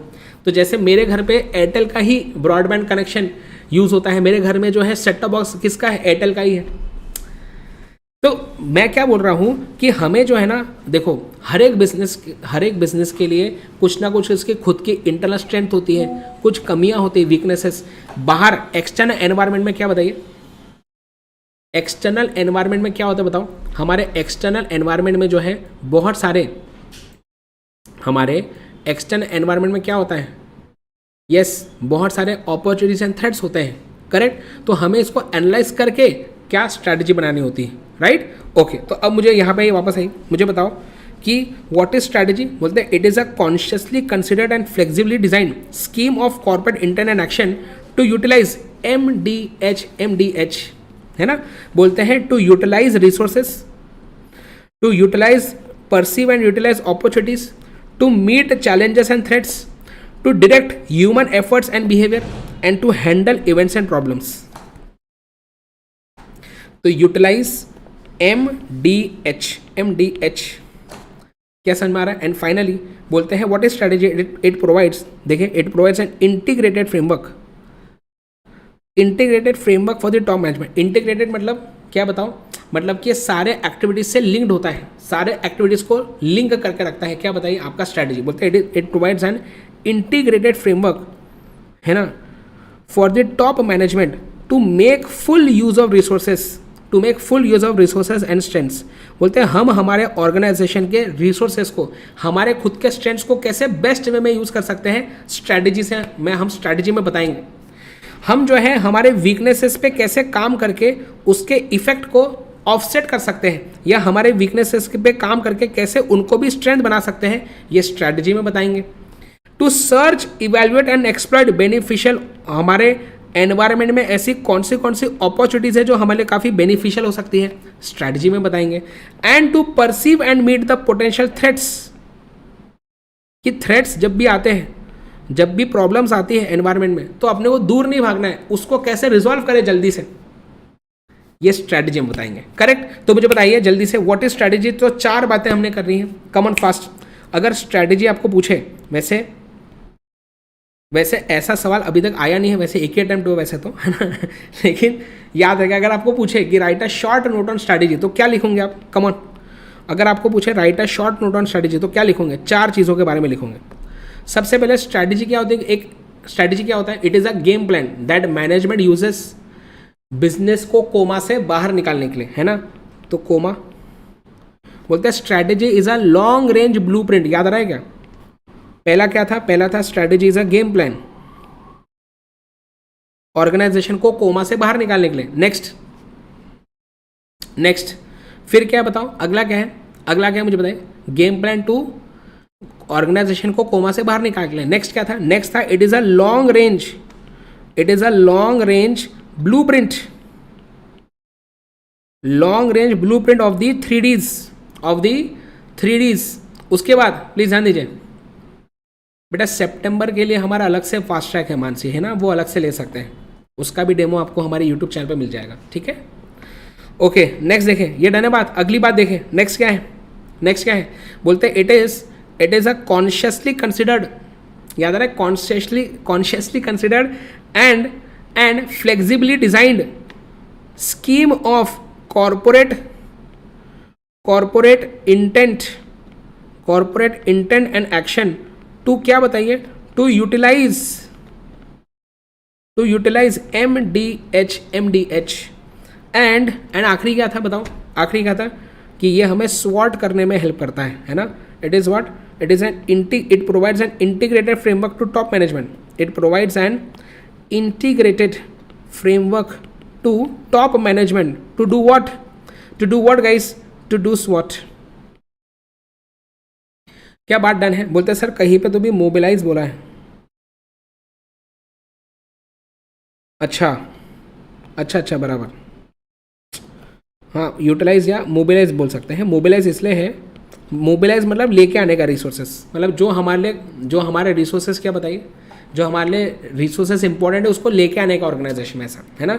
सो it is a consciously considered flexibly design scheme of corporate intent and action to mobilise the resources, पहले रिसोर्सेज को लेके ऑर्गेनाइजेशन में, है ना। जैसे हमें अगर फूड बिजनेस में जाना है तो उसके लिए क्या क्या चीज़ें लगेंगी वो लेके आओ, देन उसके हिसाब से लोगों को बताओ कि तुमको क्या क्या करना है, फिर अगर कोई प्रॉब्लम आई तो वो प्रॉब्लम्स को तुम हैंडल करो, देन जो अपॉर्चुनिटीज़ है एनवायरनमेंट में उसको यूटिलाइज करो सही ढंग से, एंड अगर कोई थ्रेट्स आते हैं तो उससे दूर मत भागो, मीट करो मतलब फेस द चैलेंजेस, ऐसा, एंड उससे उभर के आओ बाहर, ऐसा, ठीक है ना। तो कमॉन, क्या ये डन है मुझे बताइए? कमॉन, यूटिलाइज में M 2 बार है, करेक्ट है ना, यूटिलाइज MDH में M 2 बार है। चलिए ये डन है, मैं आगे बढ़ू क्या? हम इसको, अब मैं क्या बोल रहा हूँ, इसको ना हम बार बार रिवाइज करते रहेंगे, ऐसे ही हम इसको बार बार ऐसे रिवाइज करते रहेंगे, ठीक है। आगे बढ़े, चलिए नेक्स्ट अगली बात आती है इसमें, आइए हम अभी थोड़ा सा हमारे SM शास्त्र से पढ़ते हैं, ठीक है ना। तो हम क्या करेंगे, SM शास्त्र से पढ़ेंगे और साथ साथ में फिर समरी उसको करते रहेंगे, राइट है ना बात। आइए तो बोलते हैं हमारा ये जो चैप्टर नंबर 1 है इसमें ये है क्या है, इसका ये ओवरव्यू है। हम इसमें meaning and nature of strategic management पहले पढ़ेंगे, स्ट्रैटेजी का कॉन्सेप्ट जो अभी मैंने पढ़ा दिया आपको ऑलरेडी। देन स्ट्रैटेजिक मैनेजमेंट क्या होता है, इसका objective, importance, limitation, strategic intent के बारे में पढ़ेंगे, and then strategic levels of the organisation के बारे में देखेंगे। देखते हैं ये सब चीज़ें क्या है, ये एक ओवरव्यू है चैप्टर का। बोलते हैं सबसे पहले एक्चुअल में इंस्टीट्यूट ने आपके चैप्टर में आपको क्या दिया है, मैनेजमेंट के बारे में समझाया है। बोलते हैं क्या हुआ, प्लीज़ ध्यान दीजिए, है ना। हाँ चलिए, तो क्या बोलते हैं, प्लीज़ ध्यान दीजिए। बोलते हैं कि मैनेजमेंट का मतलब क्या है, ठीक है। हमने स्ट्रैटेजी का मतलब देखा, मैनेजमेंट का मतलब देखेंगे, फिर स्ट्रैटेजिक मैनेजमेंट का मतलब देखेंगे, फिर स्ट्रैटेजिक मैनेजमेंट प्रोसेस देखेंगे, ठीक है। चलते रहे, अब टेंशन मतलब सब याद हो जाएगा, ठीक है ना, ध्यान दीजिए। चलिए अब बात आती है सर मैनेजमेंट कौन है, मैनेजमेंट का मतलब क्या है, ठीक है। अभी क्या हुआ था ना बेटा, अभी रिसेंटली जो है इंद्रेश सर की शादी हुई थी, है ना। हाँ, रिसेंटली अभी इंद्रेश सर की शादी हुई थी, करेक्ट।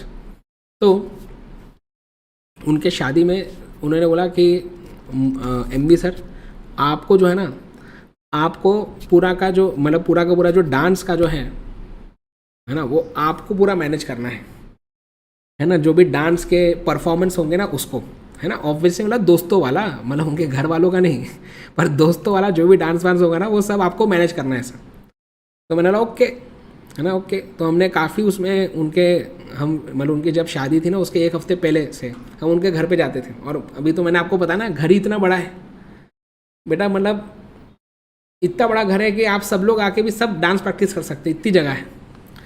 तो मस्त हमने वहाँ पे जाके पूरा कोरियोग्राफी किया, फिर बाद में डांस प्रैक्टिस किया, ठीक है, बहुत मज़ा आया था उसमें। फिर बाद में जब जब क्या बताइए, जब उनका संगीत का दिन था जिस दिन, ठीक है ना, तो उस दिन संगीत चालू गया, ठीक है। उन्होंने ना संगीत में उनकी बहुत खतरनाक एंट्री किया था उन्होंने, एकदम वो पूरा ऐसा धुआं हुआ नहीं निकलता क्या, धुआं निकलता, फिर वो एकदम ऐसा मतलब ऐसा कुछ तो भी ऐसा, वो एक उस पे खड़े थे, वो ऐसा पोडियम पे ऐसा कुछ कुछ ऐसा हार्ट जैसा कुछ बनाया था और वो ऐसा ऊपर जाता है और उसमें वो खड़े हैं भाभी जी के साथ ऐसा। अरे बहुत खतरनाक एंट्री की थी, बस हमने देखी नहीं, ठीक मैं तेजस सर और प्रणव सर, हम 3 थे बेटा कार में, है ना, हम 3 कार में थे। सर ने क्या बोला था कि जिस दिन पहला दिन था हल्दी का, ठीक है ना, फिर मतलब जिस पहले दिन हल्दी थी दोपहर को या सुबह हल्दी थी, शाम को संगीत और अगले दिन शादी, ऐसा था, 2 दिन का था पूरा। तो उन्होंने हमको बुलाया था कि भाई 10-11 बजे तक आ जाना। हम वहाँ पे पहुँचे 3 बजे, जब हल्दी पूरी ख़त्म हो गई थी।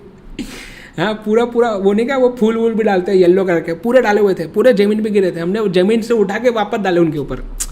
अब फूल ही खत्म, सब खत्म हो गया था ना सेलिब्रेशन तब तक। तो ठीक है ना, फिर हमने बोला यार अरे सॉरी यार, वो सब ऐसा वैसा कुछ भी दिया। और होता क्या ना, ऐसा जब भी कुछ भी होता ना सब मेरे ऊपर इल्ज़ाम डाल देते। ये तेजस सर बहुत ऐसा करते, गड़बड़ करते सब खुद, हाँ लेट सब खुद करेंगे और पूरा इल्ज़ाम मेरे पे डाल देते वो, ऐसा करते तेजस सर, उनका ऐसी हरकत है उनकी ऐसी, ठीक है ना। हाँ बताऊंगा आपको आगे। तो तो जो है, तो बाद में फिर हमने बोला कि यार अच्छा अभी संगीत, उसी दिन संगीत है शाम को 7 बजे से संगीत है। अब मुझे एक बात बताओ, अपन पहले 3 बजे पहुँचे, फिर हमने लंच वगैरह किया एकदम, मतलब आप वो क्या बोलते उसको, रजवाड़ी एकदम पूरा था, मतलब बहुत बड़ी थाली थी, सबको ऐसे बहुत बड़ी बड़ी थाली, और उसमें अरे भाई साहब दुनिया भर के आइटम एकदम खतरनाक।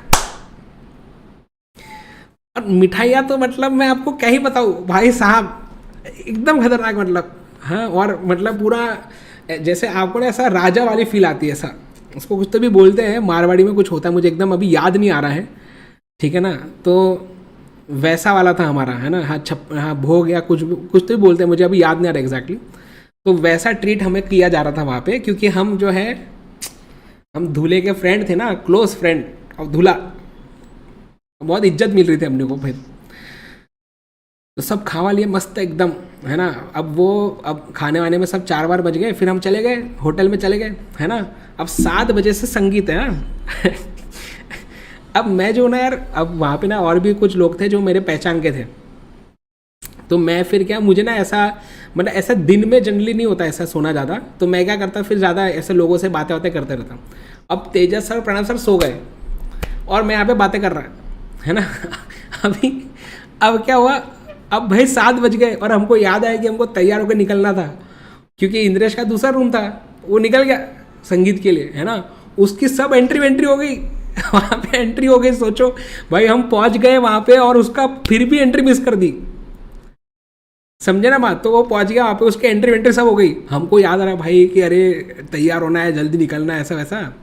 तो हम आराम से पहुँचे 8:30 बजे, 7 बजे का टाइम था, हम 8:30 को पहुँचे। फिर मैं गया इंद्रेश के पास, तो मैंने बोला अरे भाई बहुत ही बढ़िया, सब बढ़िया हुआ। इंद्रेश मुझे बोलता है अरे तूने एंट्री देखी कि नहीं। बोला हाँ भाई, अरे 1 नंबर एंट्री, वीडियो वगैरह भी निकाला, तेरे को बताऊंगा बाद में। फिर वहाँ पे, हाँ फिर वहाँ पे जो है ना, वहाँ पे फिर क्या बताइए, वहाँ पे पहले स्टार्टिंग में बाकी परफॉर्मेंस हो रही थी, तो मैंने सारे जो भी दोस्त डांस कर रहे थे उनको सबको लाया, बोला भाई अभी तुम अभी वापस प्रैक्टिस करो, अब मेरे सामने, अब नो अभी और वापस प्रैक्टिस होना। भैया उसने मेरे को दिया ना मैनेजमेंट का काम, मैंने दनादन बहुत प्रैक्टिस कराया लोगों से, मतलब जिस दिन डांस था, अभी आधे घंटे में डांस है, उसके पहले 4 बार प्रैक्टिस करवाया उनको, रिवीजन पे रिवीजन कराया, फिर मैराथन, फिर उनको ऑडियो रिवीजन भी करवाया। मतलब स्टेज पे जाने के जस्ट पहले उनको बताते जा रहा था, हाँ पहले ऐसा ऐसा है, फिर ऐसा ऐसा है, वो पहले आप समझ रहे हैं, पूरा खतरनाक एकदम,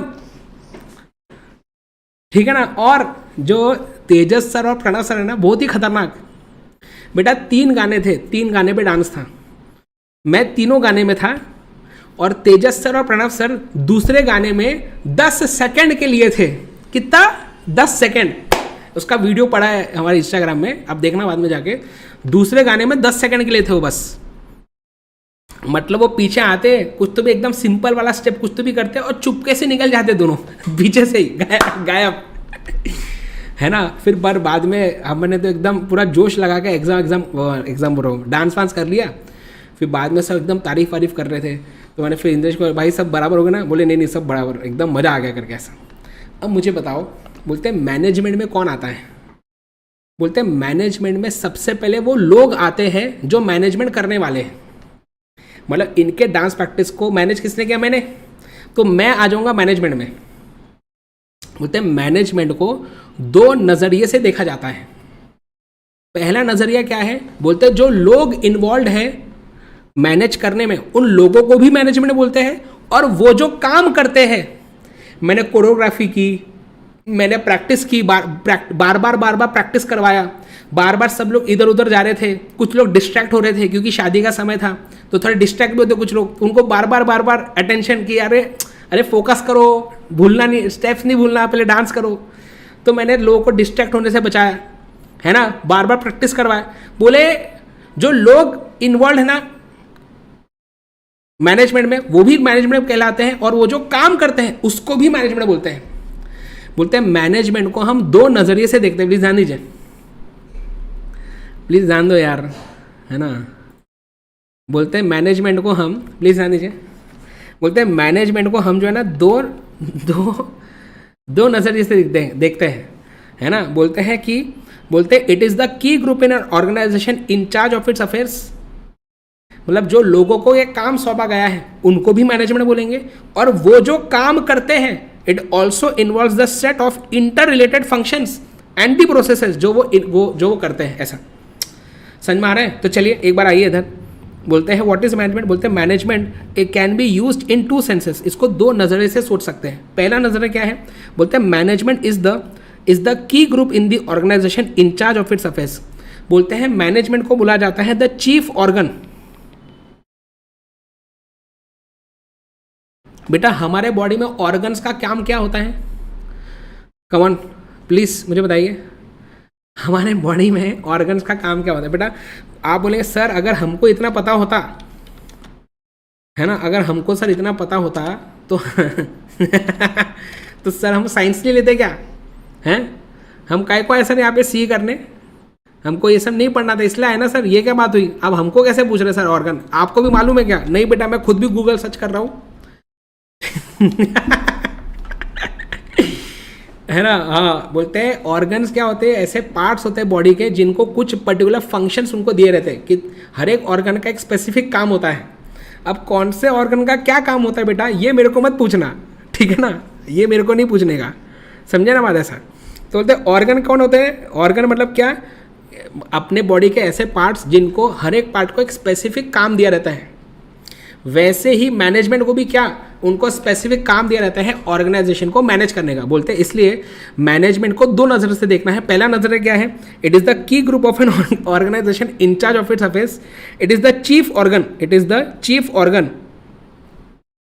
entrusted with the task of making the organization a purposeful and productive entity। तो हमने मैनेजमेंट को क्या काम दिया गया है कि आपको हमारे ऑर्गेनाइजेशन को एक क्या बताइए, आपको हमारे ऑर्गेनाइजेशन को एक पर्पसफुल एंड प्रोडक्टिव एंटिटी बनाना है। मतलब कि आपको पहले तो पर्पस डिफाइन करना है, हम जो भी काम कर रहे हैं उसका पर्पस आपको डिफाइन करना है, intent, vision, mission, goals, objective आपको सेट करने हैं, एंड आपको ऑर्गेनाइजेशन को एक प्रोडक्टिव एंटिटी बनाना है कि सब लोग जो गोल्स वगैरह सेट किए उसके हिसाब से काम करें, जो स्ट्रेटजीज बने उसके हिसाब से काम करें। बोलते हैं इसके लिए मैनेजमेंट क्या करता है, इट ब्रिंग्स टुगेदर, देखो it brings together and integrates. बोलते हैं मैनेजमेंट ये काम कैसे करता है, bye bringing together and integrating disorganise resources. बोलते हैं मैंने क्या किया था बेटा बताओ, जो इंद्रेश के फ्रेंड्स डिसऑर्गेनाइज्ड हो गए थे, है ना, इधर उधर ध्यान दे रहे थे, बहुत डिस्ट्रैक्ट हो रहे थे, उन सबको मैं लेके आया एक जगह पे प्रैक्टिस करवाने के लिए। आप समझो बात को मैं क्या बोल रहा हूं, है ना, प्लीज ध्यान दीजिए, है ना।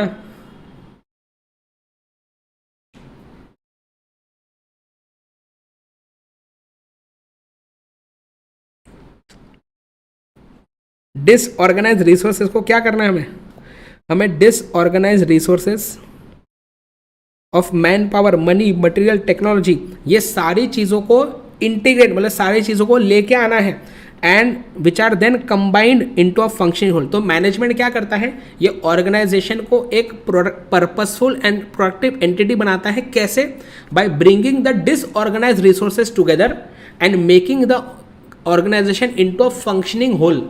मतलब ऑर्गेनाइजेशन का काम जो है कैसे चलता है, मैनेजमेंट की वजह से ऐसा, ठीक है। नेक्स्ट बोलते हैं the survival and success, please ध्यान देंगे, वेरी इंपॉर्टेंट। बोलते हैं बेटा the survival and success of the organisation depends on what,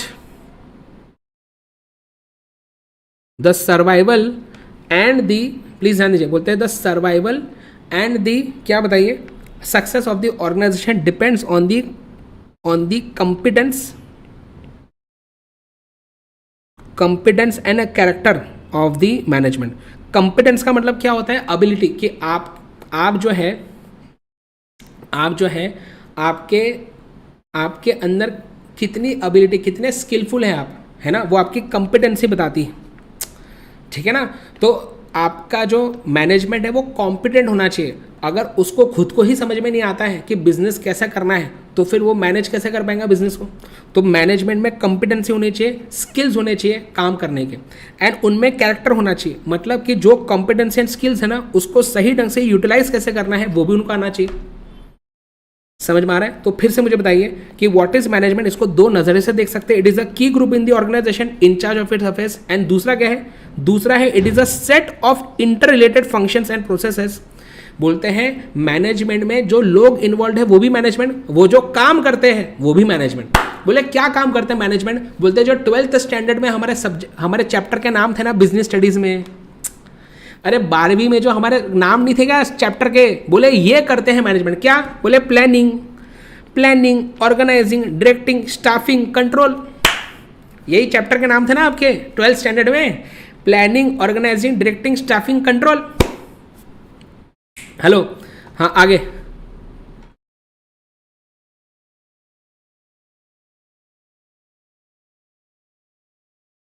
आगे बढ़े नेक्स्ट। हाँ, तो बोलते हैं कि ये सारी एक्टिविटीज करके क्या करते हैं, बोलते हैं all these activities range all the way from, बोलते हैं मैनेजमेंट क्या क्या करता है, बोलते हैं मैनेजमेंट कंट्रोल्स मैड गोल्स। क्या बोला, मैनेजमेंट कंट्रोल्स मैड गोल्स, याद रखें। बोलते हैं मैनेजमेंट क्या करता है, उसका काम है installation of a control system. तो मैंने पूरा सिस्टम बना के रखा था कि कोई भी डिस्ट्रैक्ट नहीं होना चाहिए, ठीक है ना। मैंने पूरा सिस्टम बना के रखा था कि कैसे लोग बराबर से प्रैक्टिस करेंगे, क्या बताएं, मेन परफॉर्मेंस के पहले। तो installation of a control system to ensure कि what is plan is achieved. मतलब बेटा मैनेजमेंट का काम सिर्फ स्ट्रैटेजी बनाना नहीं है, ये भी चीज़ एंश्योर करना है कि हमने जो स्ट्रैटेजी बनाई है वो हमने जैसा सोचा था वैसे बराबर से उसको लागू कर रहे कि नहीं लोग। तो उसका भी सिस्टम बनाना किसका काम है, मैनेजमेंट का। तो installation of a control system to ensure what is plan is achieved. Then अगला क्या है, अगला है mobilisation and acquisition of resources. मतलब रिसोर्सेस को लेके आने का काम किसका है, मैनेजमेंट का है। देन क्या बताइए, then allocation of task allocation of task and resources among personnel, तो कौन से व्यक्ति को कौन सा काम करना है। जैसे तेजस सर और प्रणव सर को डांस जमता नहीं ज़्यादा, तो उनको कम स्टेप्स दिया मैंने। Allocation of task allocation of task and resources among personal, personal मतलब क्या, हमारे एम्प्लॉइज। अगला क्या है, अगला है बेटा डिजाइन ऑफ द ऑर्गेनाइजेशन। क्या है अगला, अगला है ऑर्गेनाइजेशन का डिजाइन बनाना। किसका काम है, किसका काम है बताओ, मैनेजमेंट का। बोलते हैं डिजाइन ऑफ द ऑर्गेनाइजेशन का मतलब क्या है, प्लीज ध्यान दीजिए। इसका मतलब होता है, प्लीज देखेंगे, डिजाइन का मतलब होता है बेटा ऑर्गेनाइजेशनल स्ट्रक्चर। क्या होता है इसका मतलब, ऑर्गेनाइजेशनल स्ट्रक्चर। अब इसका पॉइंट क्या है, बोलते हैं अलग अलग ऑर्गेनाइजेशन का बेटा स्ट्रक्चर अलग अलग होता है। एक होता है बेटा सिंपल स्ट्रक्चर, एक क्या होता है, एक होता है सिंपल स्ट्रक्चर। बेटा जब कोई ऑर्गेनाइजेशन बहुत ही छोटा होता है ना, कंपनी बहुत ही छोटी कंपनी है ना, जैसे कि क्या बताइए, जैसे मैंने जब बेटा टीचिंग स्टार्ट किया था, तब मैं मेरे ऑर्गेनाइजेशन में सिंपल स्ट्रक्चर फॉलो करता था। मतलब बस मैं ही हेड हूँ, राइट, और बहुत सारे एम्प्लॉयज़ जो है बस मैं उनको हेड कर रहा हूँ, हो गया। तो अगर कोई भी हमें डिसीजन लेना था related to marketing, related to content, है ना, related to anything, related to franchisee, related to book dispatch, कोई भी था, वो सारी की सारी चीज़ें मैं अकेला खुद डिसाइड करता था। और मैंने जैसा बोला फिर बाकी लोग उसको वैसा फॉलो करते, इसको तो सिंपल स्ट्रक्चर। लेकिन फिर धीरे धीरे सुनना, अभी मैं क्या बोल रहा हूँ, धीरे धीरे जब हमने अब जब अल्टीमेट सी चालू किया आगे जाके, है ना, अब जब अल्टीमेट सी चालू किया तो अब क्या किया हमने यहाँ पे बेटा फंक्शनल स्ट्रक्चर फॉलो किया। अल्टीमेट सी में क्या किया हमने अल्टीमेट सी में क्या किया बेटा, हमने अल्टीमेट सी में सिंपल नहीं, हमने यहाँ पे फंक्शनल स्ट्रक्चर फॉलो कर रहे हैं हम सब। फंक्शनल स्ट्रक्चर का मतलब क्या होता है वही बता रहा हूँ। अच्छा ये ना बेटा डिटेल में बाद में आने वाला है, इसलिए अभी ऊपर ऊपर से बता रहा हूँ। अभी इसको आपको ड्रॉ करने की ज़रूरत नहीं, जितना यहाँ पे लिख रहा है ना उतना ही लिखना है, कोई ड्रॉ करने की ज़रूरत नहीं, ठीक है ना। हाँ अभी बस आप समझो कॉन्सेप्ट। अभी हम क्या कर रहे हैं, हम यहाँ पे फंक्शनल स्ट्रक्चर फॉलो कर रहे हैं। अब क्या है ना, अब सबसे पहले यूसीए में हमारी टॉप मैनेजमेंट की टीम है जिसमें हम सारे टीचर्स आते हैं, ये हो गया टॉप मैनेजमेंट। फिर हमने अलग अलग डिपार्टमेंट बना दिए, अभी हमने अलग अलग डिपार्टमेंट बना दिए, है ना। तो हमारे पास टेक डिपार्टमेंट है जो वेबसाइट और एप्लीकेशन पे काम करता है। हमारे पास यहाँ पे क्या बताइए, हमारे पास यहाँ पे एक सपोर्ट के लिए अलग से डिपार्टमेंट है ना। इसके अंदर भी अलग अलग एम्प्लॉयज़ हैं कि कुछ लोग क्या करेंगे, कुछ लोग जो है रजिस्ट्रेशन कैसे करना उसमें हेल्प करेंगे, कुछ लोग होंगे जो टेक सपोर्ट देंगे कि एप्लीकेशन में कोई इशू हुआ तो उसका, कुछ लोग होंगे जो क्या करेंगे, जो बुक्स से रिगार्डिंग और बाकी चीज़ों के रिगार्डिंग सपोर्ट देंगे, ठीक है। फिर हमने क्या किया, इसके अलावा जो है हमने बुक्स का अलग से डिपार्टमेंट रखा है, क्योंकि अराउंड जो है मतलब जैसे अगर मैं आपको बताऊं तो हमने इस बैच के लिए ही कुछ अप्रॉक्सीमेटली, क्योंकि हर एक सब्जेक्ट में लगभग जो है हर एक सब्जेक्ट में ऐसे 5-6 बुक्स तो होती है ना, हर एक सब्जेक्ट में ऐसा कुछ 5-6 बुक्स वगैरह होती है ना। फिर कुछ इंडिविजुअल लेते हैं, कुछ अलग से लेते हैं, तो अराउंड कुछ 50,000 के आसपास तो बुक्स प्रिंट हुई थी सिर्फ एक आधे बैच के लिए, 50,000 बुक्स। तो अभी वो उस चीज़ के लिए हमने बुक डिस्पैच के लिए अलग से डिपार्टमेंट बना कर रखा है, बुक डिस्पैच का, जो बुक्स का सारा काम देखता है। क्या आपको समझ में आ रहा है। फिर सेल्स का हमारा अलग डिपार्टमेंट है, राइट, मार्केटिंग के लिए अलग से है डिपार्टमेंट, ऐसा। तो हमने क्या किया है, इसको बोलते हैं फंक्शनल डिपार्टमेंट फॉलो करना, कि देखो बिजनेस एक ही है, लेकिन यहाँ पे क्या हो रहा है, हम अलग अलग यहाँ पे हम अलग अलग डिपार्टमेंट्स के थ्रू काम करवा रहे हैं, और यहाँ पे हर एक डिपार्टमेंट का फिर एक मैनेजर होगा। तो हमको जो है, जैसे जो टॉप मैनेजमेंट के जो लोग रहेंगे वो यहाँ के सारे एम्प्लॉयज से बातें नहीं करते। अगर बुक डिस्पैच में कोई प्रॉब्लम होता है ना, तो मैं क्या करता हूँ, मैं बुक डिस्पैच का जो मैनेजर है उसको जाके बोलता भाई ये प्रॉब्लम हो रहा है। आपको समझ में आ रहा है, इसको बोलते हैं फंक्शनल स्ट्रक्चर। अब इसको और कॉम्प्लिकेट किया जाता है जब आ जाता है डिविजनल स्ट्रक्चर। मतलब डिविजनल स्ट्रक्चर में क्या होता है, अगर मैं बात करूँ डिविजनल स्ट्रक्चर की, तो डिविजनल स्ट्रक्चर में बेटा क्या होता है, यहाँ पे मैं बोलूँगा पहले टॉप मैनेजमेंट, फिर मैं बोलूँगा कि अब अल्टीमेट सीए जो है वो सीए की भी क्लासेस लेता है, समझो 11-12 की भी क्लास लेता है। तो सीए का डिवीजन अलग, 11-12 का डिवीजन अलग। सीए के केस में जो ऐप डेवलपमेंट का टीम होगा वो अलग, इसका जो सेल्स डिपार्टमेंट होगा वो अलग, इसका सपोर्ट डिपार्टमेंट अलग, इसका भी ऐप का डिपार्टमेंट अलग, इसका भी सेल्स का डिपार्टमेंट अलग, इसका भी सपोर्ट का डिपार्टमेंट अलग, इसको होते हैं डिविजनल स्ट्रक्चर। तो ऐसे अलग अलग प्रकार के इसमें और भी होते हैं आगे। तो मैं बोल रहा हूँ कि हमारे ऑर्गेनाइजेशन का डिज़ाइन कैसा होना चाहिए, मतलब स्ट्रक्चर कैसा होना चाहिए, कौन डिसाइड करेगा? मैनेजमेंट। बस पॉइंट ये था। एंड आगे बोलता है and determination of the objectives. तो ऑब्जेक्टिव सेट करने का काम भी किसका, sorry determination of the goals set करने का काम किसका है? मैनेजमेंट का। चलिए फिर से मुझे बताएंगे, कम ऑन, फिर से गाइस। बोलते हैं मैनेजमेंट का मतलब क्या है? कम ऑन, मैनेजमेंट का मतलब क्या है? बोलते हैं मैनेजमेंट जो है, प्लीज ध्यान दीजिए, बोलते हैं मैनेजमेंट क्या है? बोलते हैं मैनेजमेंट का मतलब हम दो नज़रिए से देख सकते हैं। इसका पहला मतलब क्या होता है? बोलते हैं जो लोग इन्वॉल्व होते हैं मैनेजमेंट में, उन लोगों को भी मैनेजमेंट का पार्ट माना जाता है। बोलते हैं मैनेजमेंट को हम दो सेंस में देख सकते हैं। First, it is a key group in the organisation in charge of its affair. बोलते हैं it is the chief organ. क्या है? It is the chief organ जिनको हमने काम सौंपा है to make the organisation a purposeful and productive entity. और ये कैसे करेंगे? ये by bringing together the disorganise resources and then उसको एक साथ लाके क्या करेंगे? अपन ऑर्गेनाइजेशन को एक फंक्शनिंग होल में कन्वर्ट करेंगे। बोलते हैं ऑर्गेनाइजेशन का सर्वाइवल एंड सक्सेस डिपेंड करता है मैनेजमेंट के कंपिटेंस एंड कैरेक्टर के ऊपर। नेक्स्ट, बोलते हैं कि मैनेजमेंट में की ग्रुप तो आता ही है, साथ ही साथ इसमें it also involves the set of interrelated functions जो ये लोग अपनाते हैं, जो ये लोग निभाते हैं। इसमें क्या आता है? बोलते हैं planning, organising, directing, staffing, control, जो 12th स्टैंडर्ड के आपके सब्जेक्ट चैप्टर्स थे। एंड इसके साथ साथ और क्या क्या एक्टिविटीज आती है? बोलते हैं control MAD goals, installation of a control system to ensure what is planned is achieved. Then MAD goals, MAD, M क्या है? Mobilisation and acquisition of resources. A से क्या था? Allocation of task, allocation of task and resources among personnel. Then D से क्या था? Design of the organisation. And goals वाला क्या था? Determination of the goals. क्या डन है? मुझे बताइए, कमॉन, क्या ये बात डन है? मुझे बताइए जल्दी से, फास्ट। क्या ये बात डन है?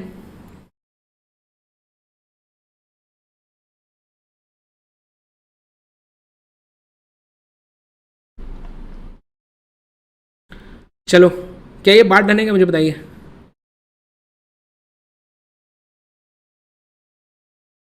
पक्का डन? यहां तक ये बात आ गई आपको? नेक्स्ट, तो यहां पे देखेंगे तो हमने मैनेजमेंट क्या ये आपको बताया। तो आपको आज ये घर पे जाके पूरा रीड करना है, ये वाला पार्ट आपको घर पे जाके रीड करना है, राइट। तो अब बात आती है, तो सर फिर अगर आपको हमें पूछे कोई कि स्ट्रैटेजिक मैनेजमेंट क्या होता है, अगर हमें प्लीज़ बताइए।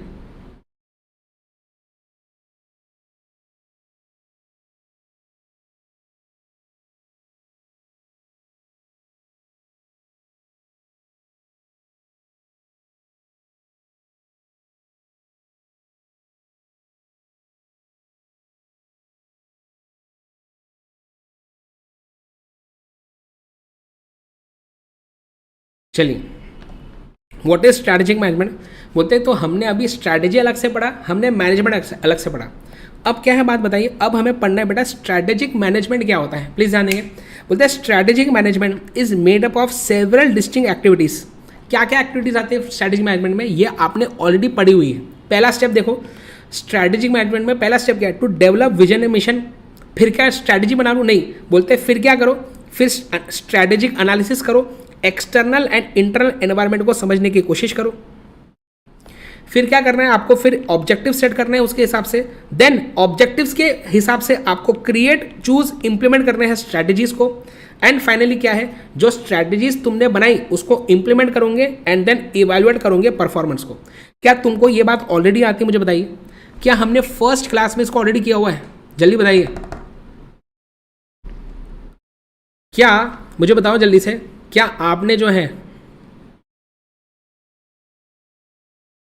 क्या आपने, प्लीज़ ध्यान दीजिए बेटा, क्या आपने ये चीज़ ऑलरेडी स्टार्टिंग में पढ़ी है? बताओ, कम ऑन, जल्दी से बताओ।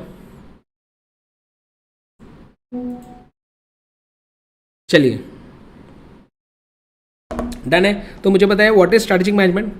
Developing vision and mission, strategic analysis, objective बनाओ, इसके हिसाब से स्ट्रैटेजी बनाओ एंड देन उसको मेजर एंड इवेल्युएट करो आगे, राइट। नेक्स्ट देखेंगे तो बोलते हैं स्ट्रैटेजिक मैनेजमेंट प्रोसेस क्या है? It is the set of activities that managers undertake to put their firms in the best possible position to compete successfully in the market. तो strategic management को हम क्यों अपनाते हैं? ताकि हम हमारे ऑर्गेनाइजेशन को हमारे कॉम्पिटिटर्स से आगे लेके जाए, हम हमारे कॉम्पिटिटर्स को आउट परफॉर्म कर सके मार्केट में। डन है, आगे बढ़े। नेक्स्ट, अब मुझे एक बात बताइए,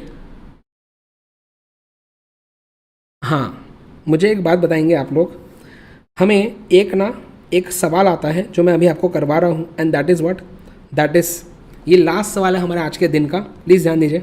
that is what, that is objectives of strategic management. चलिए बोलते हैं स्ट्रैटेजिक मैनेजमेंट करने की ज़रूरत क्या है ना। स्ट्रैटेजिक जैसे हमने फाइनेंशियल मैनेजमेंट में पढ़ा था ना, उसके दो objectives, profit maximisation and wealth maximisation, वैसे ही स्ट्रैटेजिक मैनेजमेंट में, प्लीज़ ध्यान दीजिए, है ना, बोलते हैं वैसे ही बेटा स्ट्रैटेजिक मैनेजमेंट में जो है इसके ऑब्जेक्टिव्स क्या होते हैं, ठीक है ना, इसके ऑब्जेक्टिव्स क्या होते हैं, प्लीज ध्यान देंगे। ओके तो देखिए दो चीज़ है, प्लीज ध्यान दीजिए। बोलते हैं पहली चीज़, बोलते हैं स्ट्रैटेजिक मैनेजमेंट को बेटा हम इसलिए अपनाते हैं, प्लीज ध्यान दीजिए, टू क्रिएट कॉम्पिटिटिव एडवांटेज। बोलते हैं हम स्ट्रैटेजिक मैनेजमेंट को इसलिए अपनाते हैं ताकि हम कुछ ऐसी चीज़ क्रिएट कर सकें हमारे अंदर जिससे कस्टमर्स हमें ज़्यादा वैल्यू करें एज कंपेयर टू कॉम्पिटिटर्स। इसको बोलते हैं कॉम्पिटिटिव एडवांटेज क्रिएट करना, ठीक है ना। यहाँ पे देखिए ये पेज नंबर 1.4 में दिया है बेटा, ठीक है। ओके आइए, तो पहला क्या है, to create competitive advantage so that company can outperform. Outperform का मतलब क्या है, हमारे कॉम्पिटिटर्स से आगे बढ़ने के लिए हम क्या करते हैं, हम एसएम को अपनाते हैं।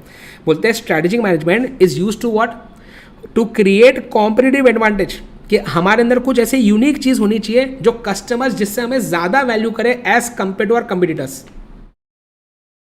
बोलते हैं so that the company can outperform the competitors in all aspects of the organisational performance, ठीक है ना।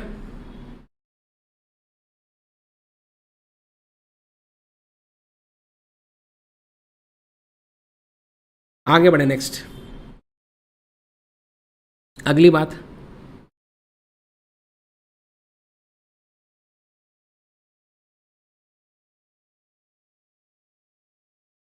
नेक्स्ट देखेंगे।